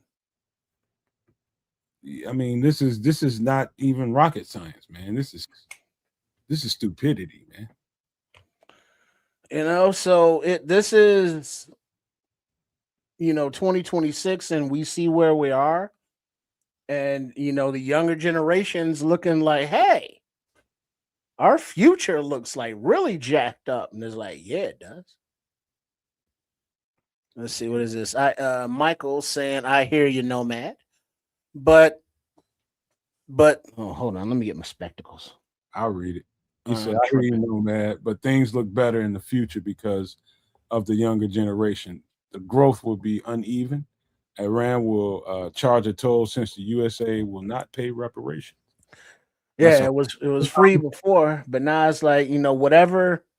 Well, was free before, but now whatever that toll or transition fee is now added to the price of whatever those ships are hauling. So if it's fuel or products, now that fuel and those products are that much more expensive to the end user. So it's the original sin that they are charging. Like, you ain't paid these people for what you did to them, and you refuse to. You give everybody else money, but you choose to treat these people like dogs, and your citizen tries to match that, taking every opportunity they can get to try to insult them, degrade them, try to hurt them, unalive them, and Iran sees that. The best thing about the internet is, somebody that can be thousands and thousands of miles away from you could be your next door neighbor through the internet. So nothing is unseen. Even in Iran, they try to, accuse this place of being a third world country. They're more civilized than we are. And I mean that in every way possible. You can start thinking about what they believe religiously. Trust and believe everybody doesn't think the same in Iran either. That's just the toll we want to give them. But this is bad news. No other way to put it. And we need to start thinking about some ways to mitigate this as citizens. That's the only reason when you hear me bring up bad news and give you bad news like this, there's always going to be some kind of response to it to help mitigate what we as citizens going to have to go through. Mm-hmm. Here it is. Yeah, indeed.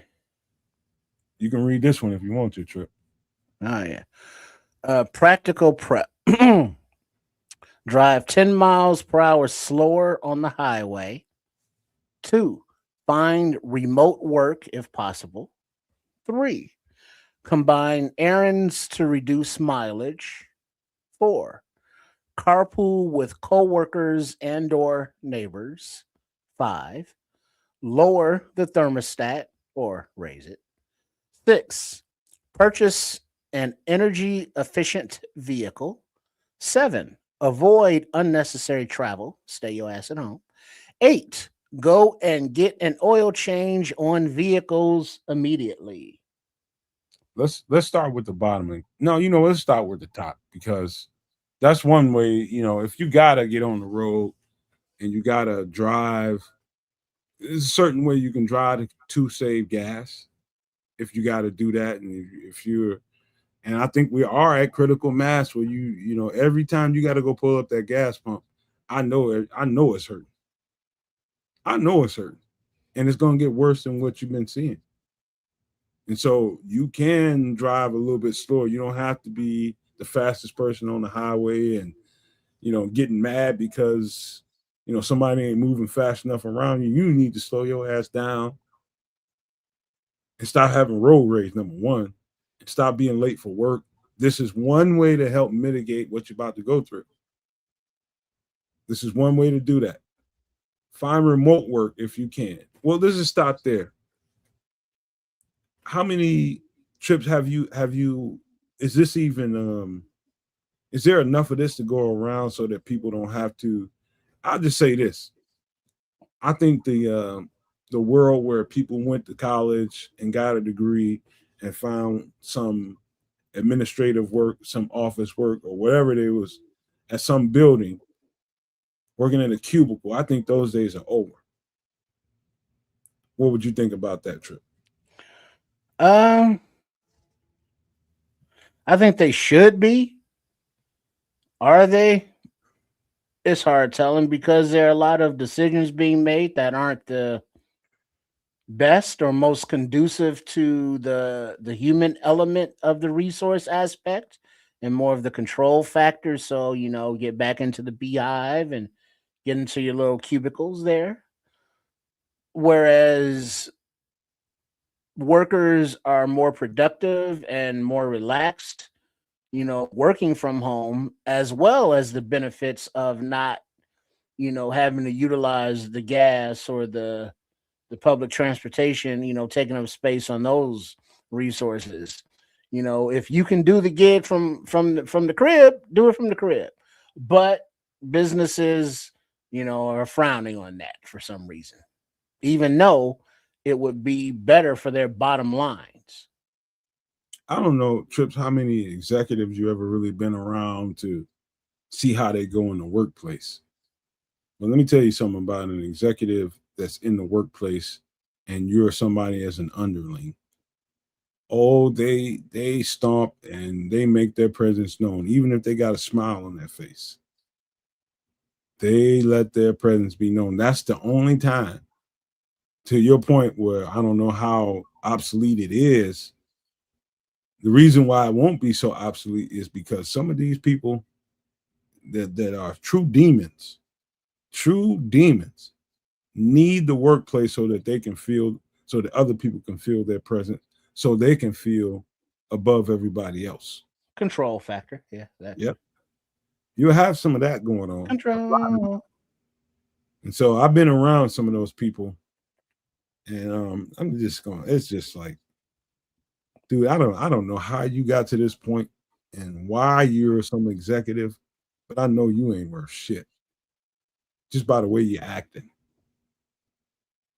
No Yeah. empathy, Yeah, I no. mean, how many people do you know with college degrees or PhDs but are dumb AF in the head or got no common sense, whatsoever.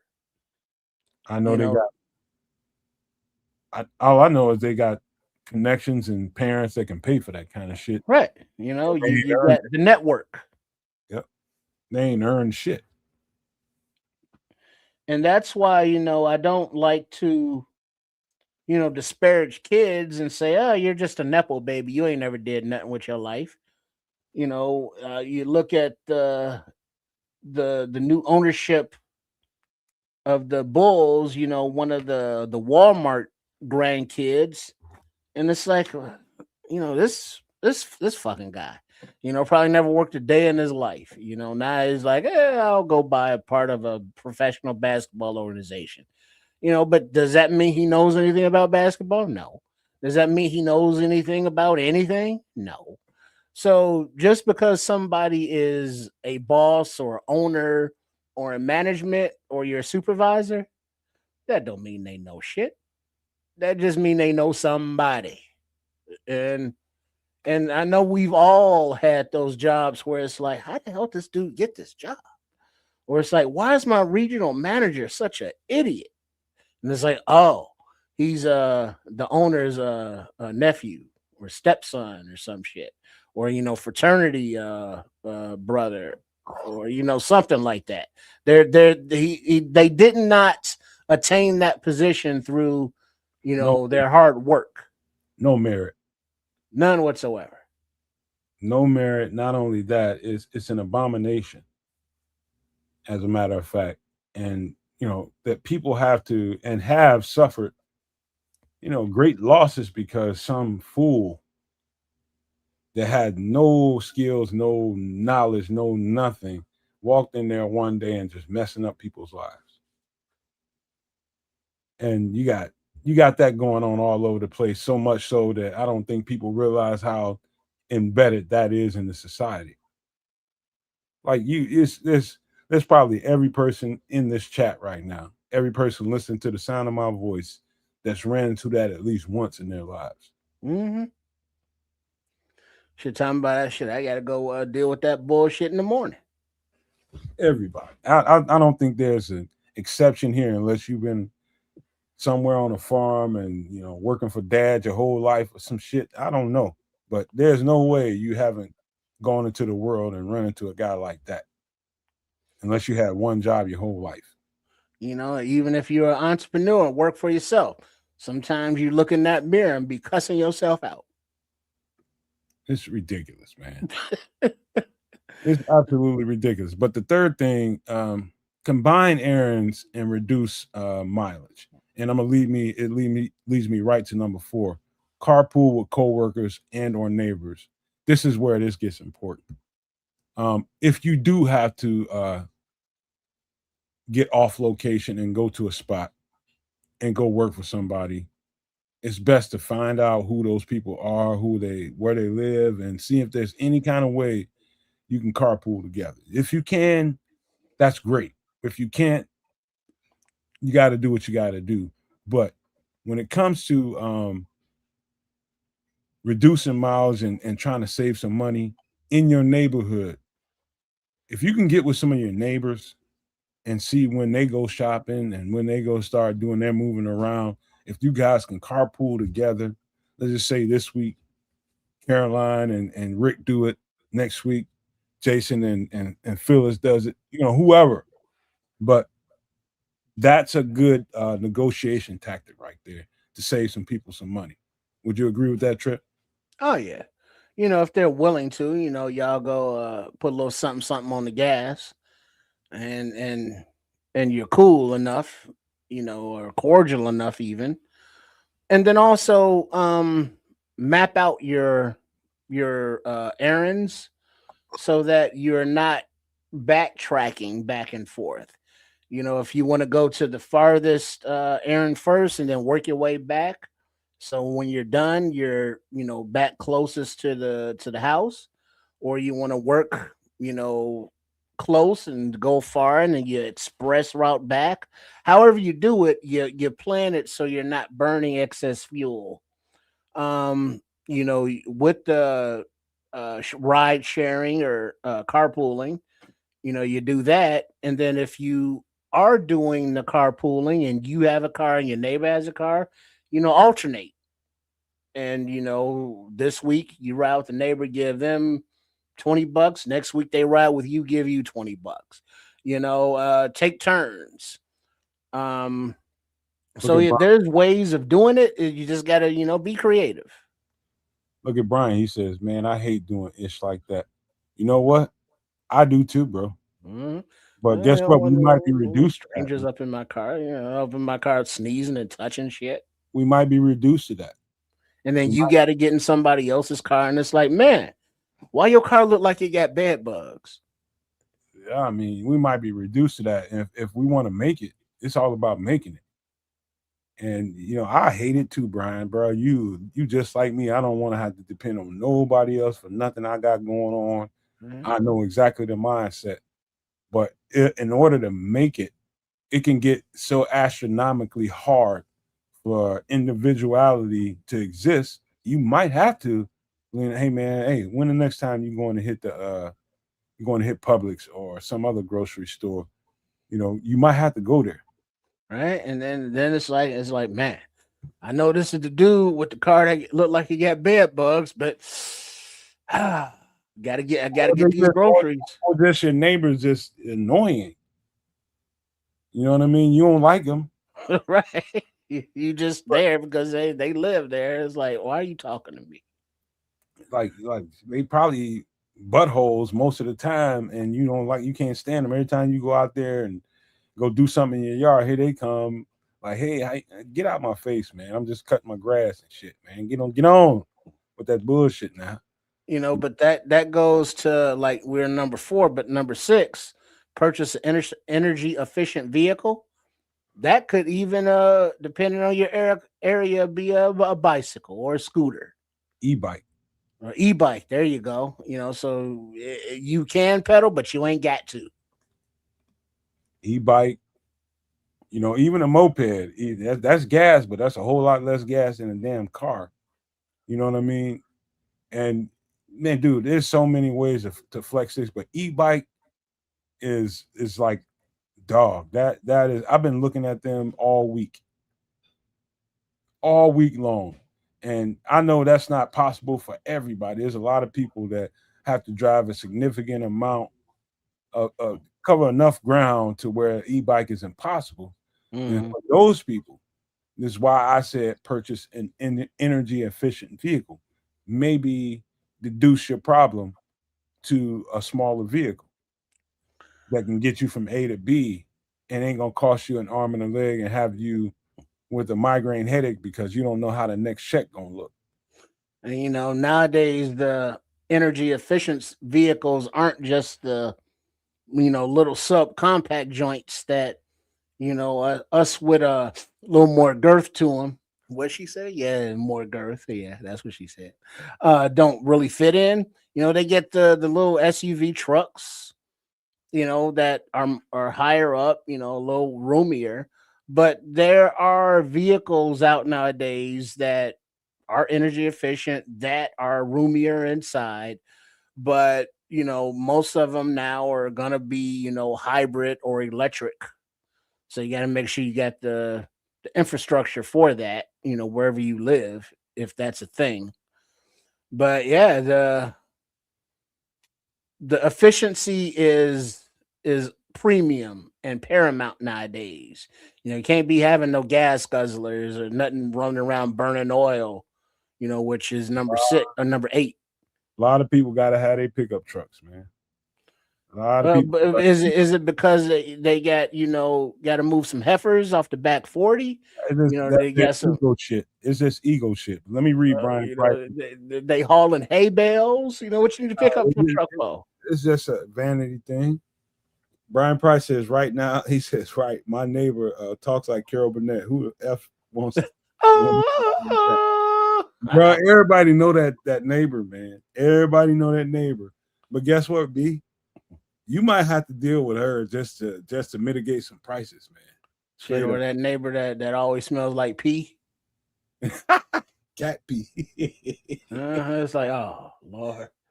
I really need to go get this prescription filled, and the cat pee neighbors going up there. Let me get this ride if I can.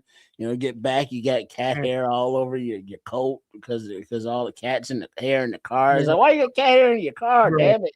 I've been around them people, man. Like she goofy, her husband goofy, everybody goofy, and just like, hey, man, dude. Every time you see me come out of here, man, talk. You want to say so bad, man. If you don't leave me alone, let me do my shit, man. I'm just taking care of my lawn, man. Damn. Everything don't require a conversation. Go home, bro. Golly. But yeah, the next thing is this is the problem. Like I didn't want to get on my mama to the point where she was just like, you know what, man, I wish you shut up talking to me. She's in her 70s, mid 70s. And she wanted to go on a vacation with her brothers and sisters who are, older people. And who am I to tell her that, we got a problem right now? You know what I mean? Who am I to tell that to her? But outside of that, I did not say what I wanted to say to her, and I fault myself for that because I might have been able to stop them from doing that. But if you can avoid, especially you guys this summer, I don't care how long you've been thinking about going to Costa Rica or Cozumel, Mexico. I don't care. You probably want to avoid that trip, man. Straight up. Stay your happy behind at home, man. Until this is resolved, if it's resolved. But right now, save that money. That's the best thing I can tell you right now, outside of if you can grab you some kind of vehicle that's less, gas guzzling. If you can get an energy efficient vehicle and you don't have to drive a car every day, you should do that. But outside of that, stop. I know you've been working all year for your vacation. Man, put that SHIT on park. Save that money, bro. Man, you better put that money in the bank and look up YouTube at the place you was gonna go. Just look at different videos and say, oh, that looked nice. Oh, that looked like it stinks. Oh, good times. Then take your ass to bed. Shit. You can live vicariously through the interwebs. And also, you know, that little money you saving, keep some cash around. $500 minimum, $300 to $500. Keep cash. Mm-hmm. Keep some Yeah, cash. and not big bills. Yeah, Small, manageable spread 'em bills. out. You're right about that, Trip. Spread them things out. Make sure you got some, you know, change, and you can maneuver with that kind of cash flow in the circumstance, man. So cash is still ruling, and you can still make some things happen. You just got to have the right bills. Mm-hmm. And just get a envelope. Just put it in there and just put it, someplace in the middle of a notebook or a book or some shit where you know where it is, but it's accessible. Not electronic. And all denominations as stated. So it's not like you out there. It's like, hey, you got change for this 100, and it's like, yeah, no. So a lot of ones, fives, tens, some 20s, but you want manageable, and you want the ability to barter. So that means, like, if you got jewelry or stuff like that, know what it's worth, know its value. If you got gold, know how much it weighs, and silver and stuff, just in case. Man, dude, you got to stay home right now. I mean, I can't stress that more. But this last one is definitely not the least one. I don't care how many vehicles you have at the house. There's going to be somebody that say, "No, man, you know what?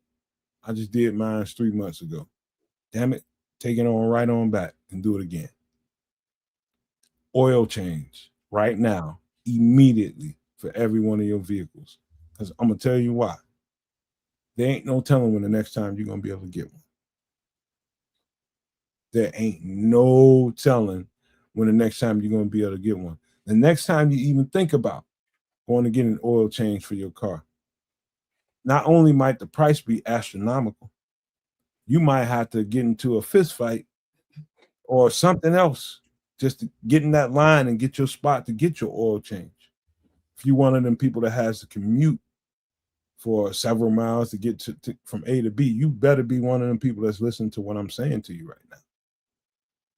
Stop, go get an oil change right now. In fact, don't go get the cheap stuff.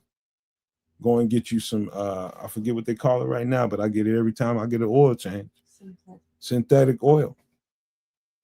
Go get synthetic oil.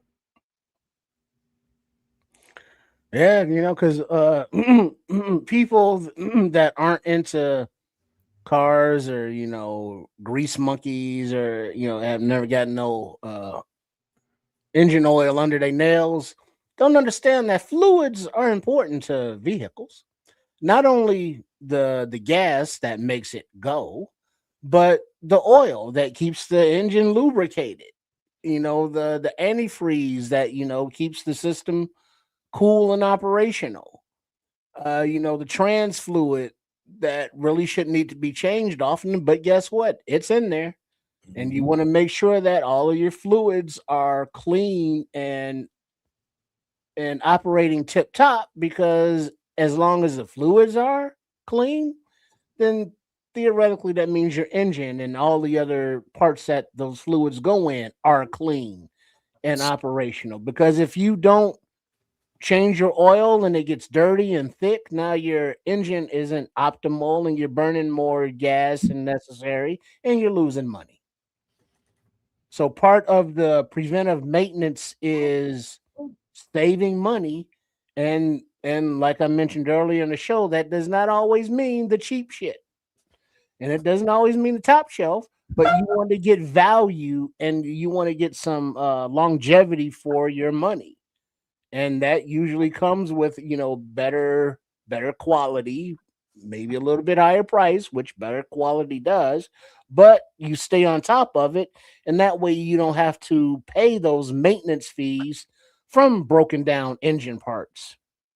80, 90 something percent of every piece of equipment you have in your vehicle requires some kind of lubricant in order for it to function the right way, whether it be a bolt, a it all requires some kind of lubricant for it to be right. It all. Mhm. And so just know that ahead of time. And let me read Brian Price's point. He says, get you a good 90s model Honda Accord, and you'll be just fine. True. They do drive for a long time, and you don't have to do all that to them. You can probably get 80,000 miles out of one of them bad boys and have to change nothing. But he's right Man, about that. He's right about that. But everybody ain't driving that Honda Accord. I had a 93 Accord. It wasn't maroon, it was not champagne, but it was one of those like custom Honda colors. And it had balls to it so it can get up and go. It was very smooth riding, and as long as you maintained it, it was good. And the parts they were still imported at the time, but they were not like imported parts now. But yeah, you fix something, it was easy. There weren't, a lot of computers or, any of that nonsense. It was just a very economical, good running vehicle. And that's what you talking about, some Honda Accord. Ew, scroll. He said, "Ooh, he'd rather carpool." Oh, settle Yeah, down. dude, you better Come on, Red get rid Barry. of your pride. Best thing I can tell That's a you, smooth ass ride. you might And be then on they had the sporty models and e-bike. versions. You might be the first one on the e-bike, and I'll meet you on the street. And of course, e-bikes aren't as much fun in the rain and or the snow. They got some dope ass e-bikes out there. Just want you to know. Dope. When I tell you dope, they look like motorcycles for the most part. Mm. And if you one of them people that stays in, you work in town, that's a perfect vehicle for you, especially in the summertime, or if you live in a warm climate where you don't got to worry about what we worry about here. Yeah, dog, e-bike, like you tripping, man. If you ain't even, come on, man. See, I'm weird because I'll ride a bike, in and around the city, no problem. But motorcycles, I do not want to ride because I know how I drive, and I know how wild I would be. Let's say on two wheels going 150 miles an hour. Because yes, I would be going 150 miles an hour if I was on a motorcycle. So I guess what? I stay off of them. Yeah, that's the best thing you can do. If you got to get it in like that, don't ride it. Yeah. So it's like I know I know my limitations and I know who I am. And I know that it's like, man, I mean, just open up a little bit. Ain't no traffic out here. And then there's that pothole you don't see. There's that turtle crossing the road that you don't see. And if you're on two wheels and you get a little aerodynamics that you don't want, and now bad thing. So I'll stick to four wheels at least, but still doing 150. So Vile as people are these days, they'll clock your ass and see your patterns and tree your path. When I say tree your path, they'll set you off. Yeah. Wait for you to go. I know he goes here at this time, and I'm telling you, people are foul. Mm. And so all they need to do is see your ass on two wheels, thinking you just got a clean shot here between here and there, and tree your path. And there goes and while you in the air, thinking about everything you did wrong in your life and wish you would have did different. By the time you come down that ground, it's over. Because somebody thought something of you. And then you get that flash of light, and then your body goes into shock. And if you wake up, it's like, where am I? It's like hospital and people moving around you, and it's like, oh shit, something's hurt. And that's if you're lucky or not. So it's like, yeah, I'll try to avoid the high speed two wheels, but a nice e-bike. I'll be out there on it, just going along. Traffic, yeah, I know that's a thing, but it's not something that I know that I'm gonna abuse. All right. That's enough of the bad news, man. But it's bad news, but it's real news that, man, listen, you guys, do me a favor. Tell somebody that you love to come watch. Just tell them to fast forward to this part of the show where they see this on the screen. Make sure they can comprehend and understand what we're getting at here. Tell them what it is. And I'm telling you, man, people need to take heed to this, man, because this is coming to a theater right near you. Yeah, and it's not like the previews. You can walk in late on or skip. You got to live through it. Get your kids ready. Go get their car and go get your kids oil change. If they don't want to do it, go take the damn car and go do it yourself. I'm telling you, you're gonna thank yourself for doing it later. I'm telling you now. But I'll tell you what, let's give the No Maniacs, everybody that's been rocking with us all night, and a choice, man. We can do. I'm gonna just let the cat out the bag. We can do 2 movie reviews, or we can do 1. I say we do 1 and get up out of here. I'm with that. I'd say we got a choice. Let's give them the choice. We're gonna either do Psycho, Norman Bates, or New Jack City. Let's see. What y'all think? New Jack City or Psycho? Which one would y'all rather review? You mean I'm gonna get the first one. All right. Not all at once. Yeah.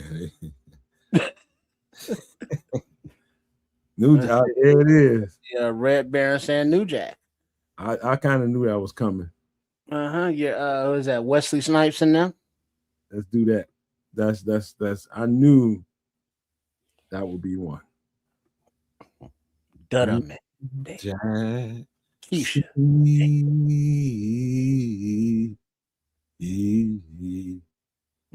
Oh yeah. So New Jack City, Wesley Snipes, Ice-T, Mario Van Peebles, Judd Nelson. Basically a story of a drug selling crew led by Nino Brown, Wesley Snipes, and the crew that he built. A lot of actors in there, Bill Nunn among others, and his gang, the CMB Cash Money Brothers. And they were slinging that rock in New York, and the cops are Van Peebles, Ice-T, and Judd Nelson. Ice-T goes undercover, to be part of the crew, and get in with them and stuff, and then you see the world of the end user of the drugs, of what people will do to get the drugs, of what other drug sellers do to each other to sell the drugs to the users, and the ruthlessness of the mentality of running a criminal organization, of which they were. And so there was a lot of stuff going on. Cool soundtrack, but it was a reflection of what's going on in the streets, and how people are, sucked into that life, getting money. And then, once you get in, you ain't getting out. And the ones at the top, stay at the top by taking advantage of the ones at the bottom. You know what? I'm gonna take another trip. As much as I appreciate that, let me take I'm gonna rewind it a little bit and then fast forward it at the same time. You're gonna understand what I mean when I say that. You have to understand place and time with this. You're talking about people that are already in poverty, already trying to scrap and scrape, trying to make some ends meet. And all of a sudden, here's this influx of guns, here's this influx of drugs into a community, into all kinds of communities, not just in New York City. Here it comes. As soon as the people that need it see it and see the opportunity, of course they're gonna pick it up and try to make hay with it. I'm gonna leave it there and fast forward to now when you look at social media and all those MFers that's talking about, what about the crime in your community? What about all the death and all this kind of stuff that's going on in your, why is everybody unaliving each other in your community? I'm going to rewind it back. And this one I can point to the gaslighting that's going on right now. You can't gaslight us for what was done to us. This is intentional. This is intentional. And so for any sorry ass MFer that gets into somebody's comment sections talking about what about the violence in your community, if you can't even, you ain't a historian and don't know how to go backwards, you just looking for something to talk some shit about so you can look down on somebody. You don't understand the mindset here. You don't understand this community and how it got this way. But this movie right here is a great representation of how the community got to where it is right now. Am I wrong or right, Trish? Am I on the right path? Yeah, because the community got there because of the seeds planted and things done, a few decades ago. And so it lit a fuse that started along this path. And now it's like, boom, now you see the results of that with the crime, with the drugs, with just the negative aspects of the community. But then you also have the free will and the mentality of the people within the game, if you will, because while G Money and them partnered up to become this organization, what happened to G Money, who took him out and why, because Nino was starting to feel himself as the leader, as the boss man. Now he has to reign with an iron fist. And that means, taking out his people from, the beginning. So now he's no longer, part of the crew together getting money and changing their stars, if you will. Now he's just, an extension of the evil that is, planted in the hood. And so now he's there, in control of this organization that's poisoning all these communities, or in this case, the Carter, that project and all those people in it, were just nothing to him. So yes, it's the outside influence that were put into the hood, but yes, there's also the demonic, or sociopathic people in the hood that are taking advantage of those situations. It is so. This movie is, I know when I came up on the ass end of this era, and I know what it was like, for people, and I seen some of the money a little later on, but this was a bonanza, but also a death sentence at the same time for people who live in impoverished communities. You can't turn the money down. You can, but you're gonna need a whole lot of strength during this time to turn this down, or something solid so that you don't have to think about it. And not everybody, is only a select few people in the masses of the people in the neighborhoods that had something solid so they couldn't have to think about it and they can go a different way. But for all the other people that, this had to be something inviting to them. I'm talking about for the people that just wanted to make the money. And we'll set aside for a separate conversation all the people that saw the product and thought of it like, hey, this is fun, until they got a hold of it and turned into zombies for decades. Had children. And those children had effed up lives because their parents was nowhere in their lives. It wasn't possible because their parents were chemically addicted. As good as this movie was, there's all kinds of byproducts to the things that happen in this movie that I'm more interested in than the movie. Well, like King, what up, King, is saying that G Money, knowing what the product did to people, still got hooked on it. You know what I mean? Then he started slipping and making mistakes, so that led to "And my brother, and my brother, yeah, yes, you are, bang." You know, but he should have known better. You know, from somebody who was like, man, you know, this stuff makes these people do all this bugged out stuff. I mean, sure, I'm selling it to them because they're doing whatever they need to do to get me the money for it.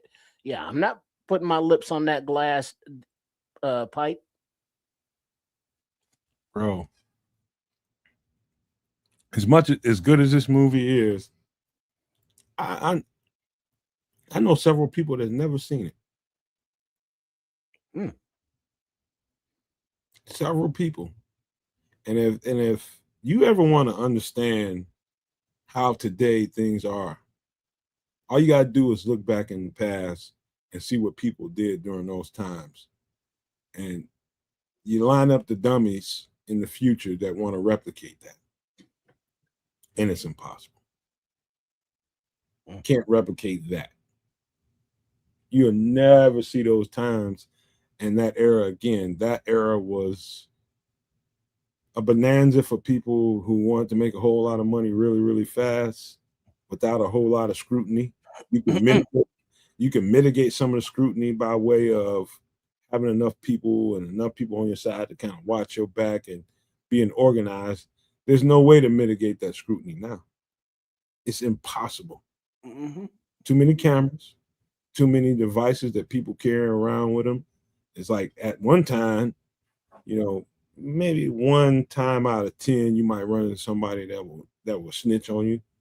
That's because they knew that the price would be paid for your ass doing that. Somebody gonna find. I'm gonna tell somebody you did that to me, and you're gonna get dealt with. That was that. As opposed to 9 times out of 10, that MF are gonna snitch on you now, and you still run your stupid ass out there and do it. But if you look at it, it wasn't the undercover cop or any of the snitches, Pookie and them that took down the Nino Brown. It was, old school, from the hood. It wasn't the legal system. It wasn't the judges. The judge was like, all right, you can go home, smack on the wrist, but it was old school from the hood with his Roscoe that ended the evil or that evil in Nino Brown. You know how many people are trying to out here trying to replicate this kind of stuff that want to be this kingpin person? Like that ain't never gonna happen again. Well, the thing is, so many of the unguided youths on the street look at the kingpins, if you will, because of the bling, the jewelry, the clothes, the cars, and it's like, oh, that's what I want to aspire to be, because back in the days, either you got a jump shot or you can rap a lot, as Biggie would say. And if you're non-athletic and you can't, carry a tune or write a rhyme, it's like, I guess I got a slang. And that was the method to make money for so many, for so many generations. And it was, not something that was produced in the hood. We all know that the drugs were imported, and sold there. We all know that the weapons were imported and put there. But the mentality that New Jack City and Nino Brown and them had was, as they're saying in the chat here, you got to rob, to make money in this Reagan era, because ain't nothing trickling down but bullshit and a hard time. And it's to a point where it's like, sure, you want to look out for yourself and your crew at the detriment to who and to how many and at what cost, because now your family, your crew are being taken out and you are taking them out all for the love and the chase of the money. And so the money became more important than anybody's life, than anybody's relationship, than anything and everything. It was, man, did you hear what Nino did? He beat down that brother because he was short for $5. $5. And it's the principle of the matter. And so now it's not an escape anymore. It's just another prison. It was as well put together and as well choreographed and as well the screenplay was set up. This was this is so powerful in so many different ways. I see today again people gaslight black people because, oh, look at how violent your communities are. You just kill people and you do all this kind of. This is most of the time you hear people saying shit like that. They come from a small town and they never left there. And they just see the shit on TV or hear about it. They don't know nothing about the community. So this is a perfect opportunity for them to gaslight you in your comment sections when you're on social media. Because they never been there and all they know about is what they hear about through social media or on TV or something like that, which is a damn shame that somebody has the nerve to open their mouths and know nothing about the environment they're talking about. They just see an opportunity to try to put some people down and don't know where all this came from. I'm pointing out where a lot of this came from. A lot of what you see right now comes from this era right here. And it just never really fully played itself out. The implant of the narcotics, the implant of the weaponry, all carried on to now. But you want to get in comment section, look at how violent your communities are. Look at how violent behind your doors are. What's going on behind your doors that you ain't talking about? We ain't gonna go there. But this is a movie that started a cycle of not only violence, not only abuse. I'm talking about substance abuse. I'm talking about literal abuse as well, just physical abuse. Started a trend of it's bad, and it took a generation for us to kind of shake it. I'll give you a perfect example.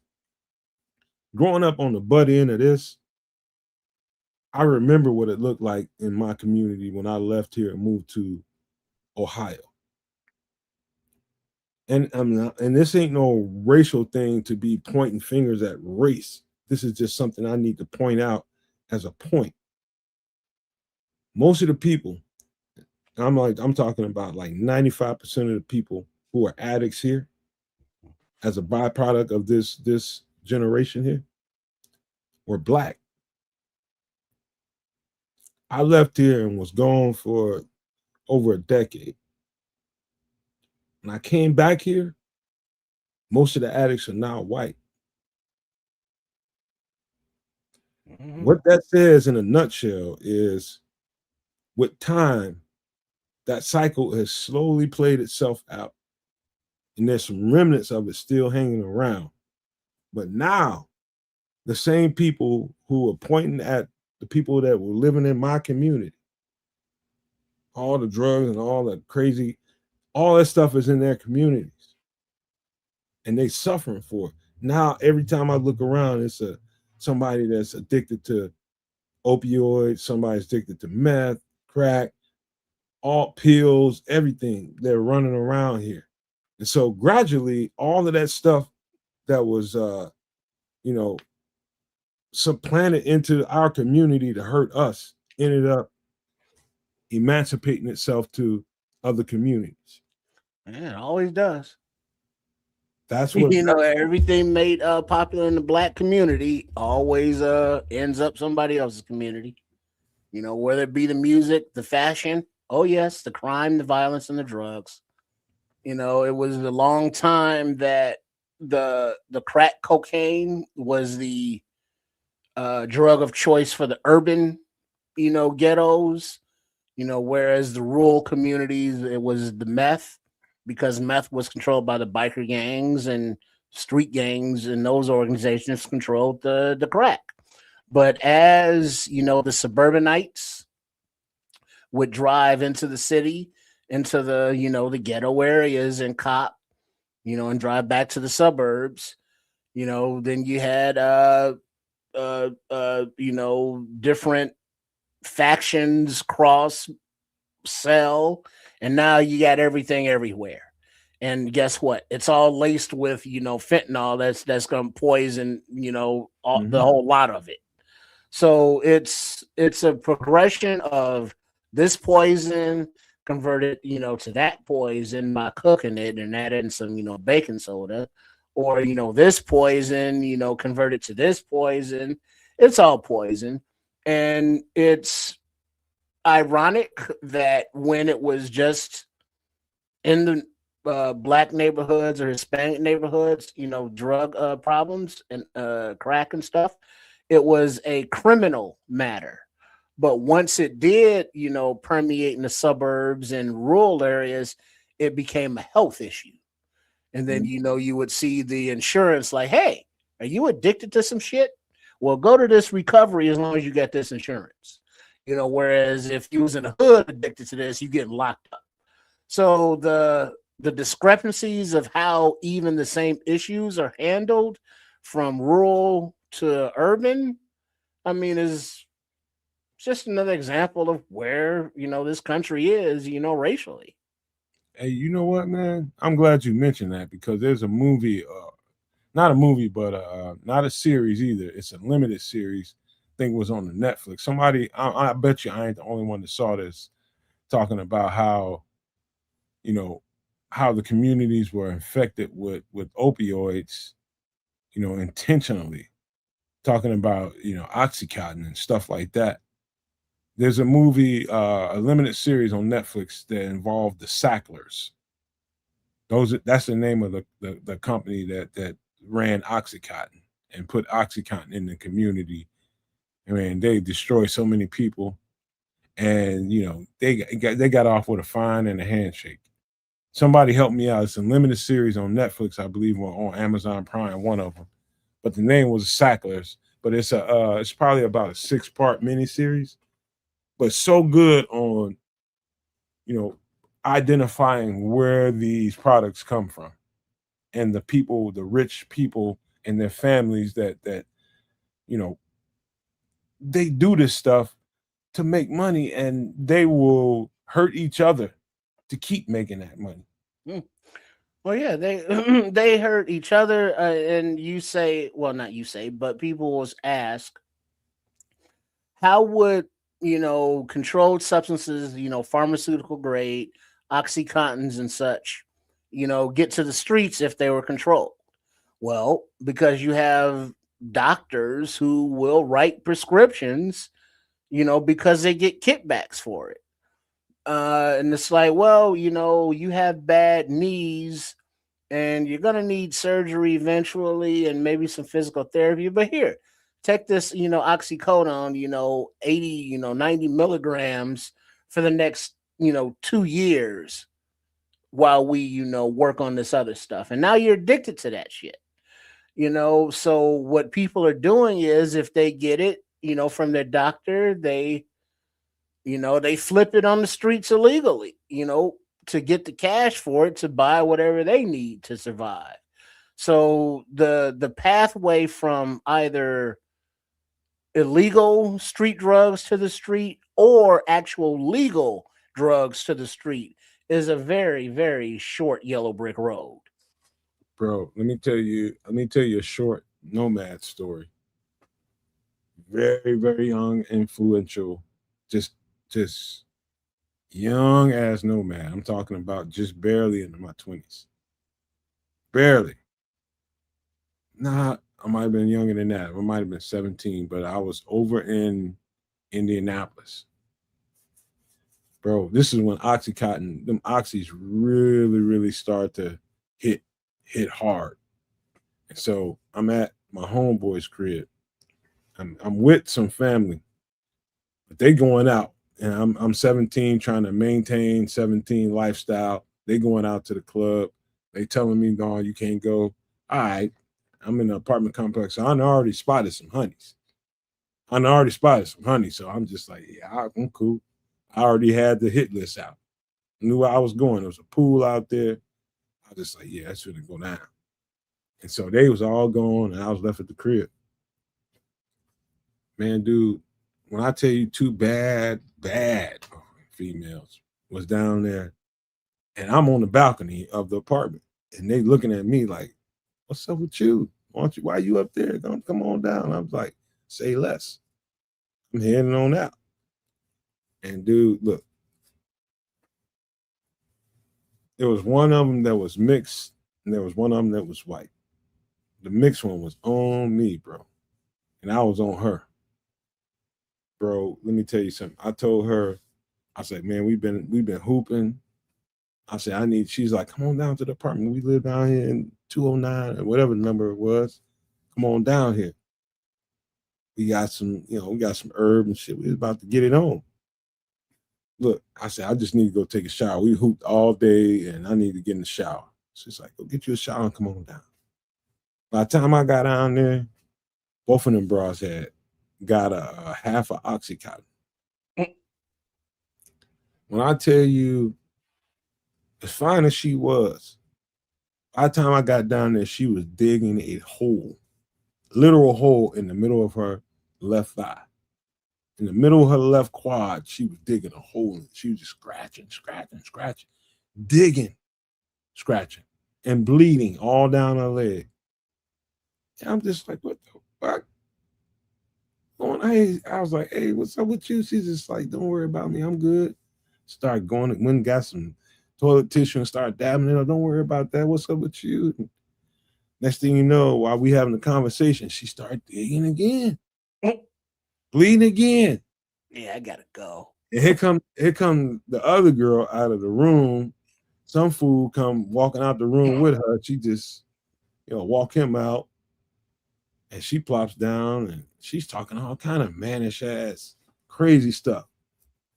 And you're right, Scrolls. Didn't realize it at 17, that not just yet. But I started, shit started. That's when all my senses started to come to me. Here comes this girl. She coming out with some dude. I'm just like, where that come from?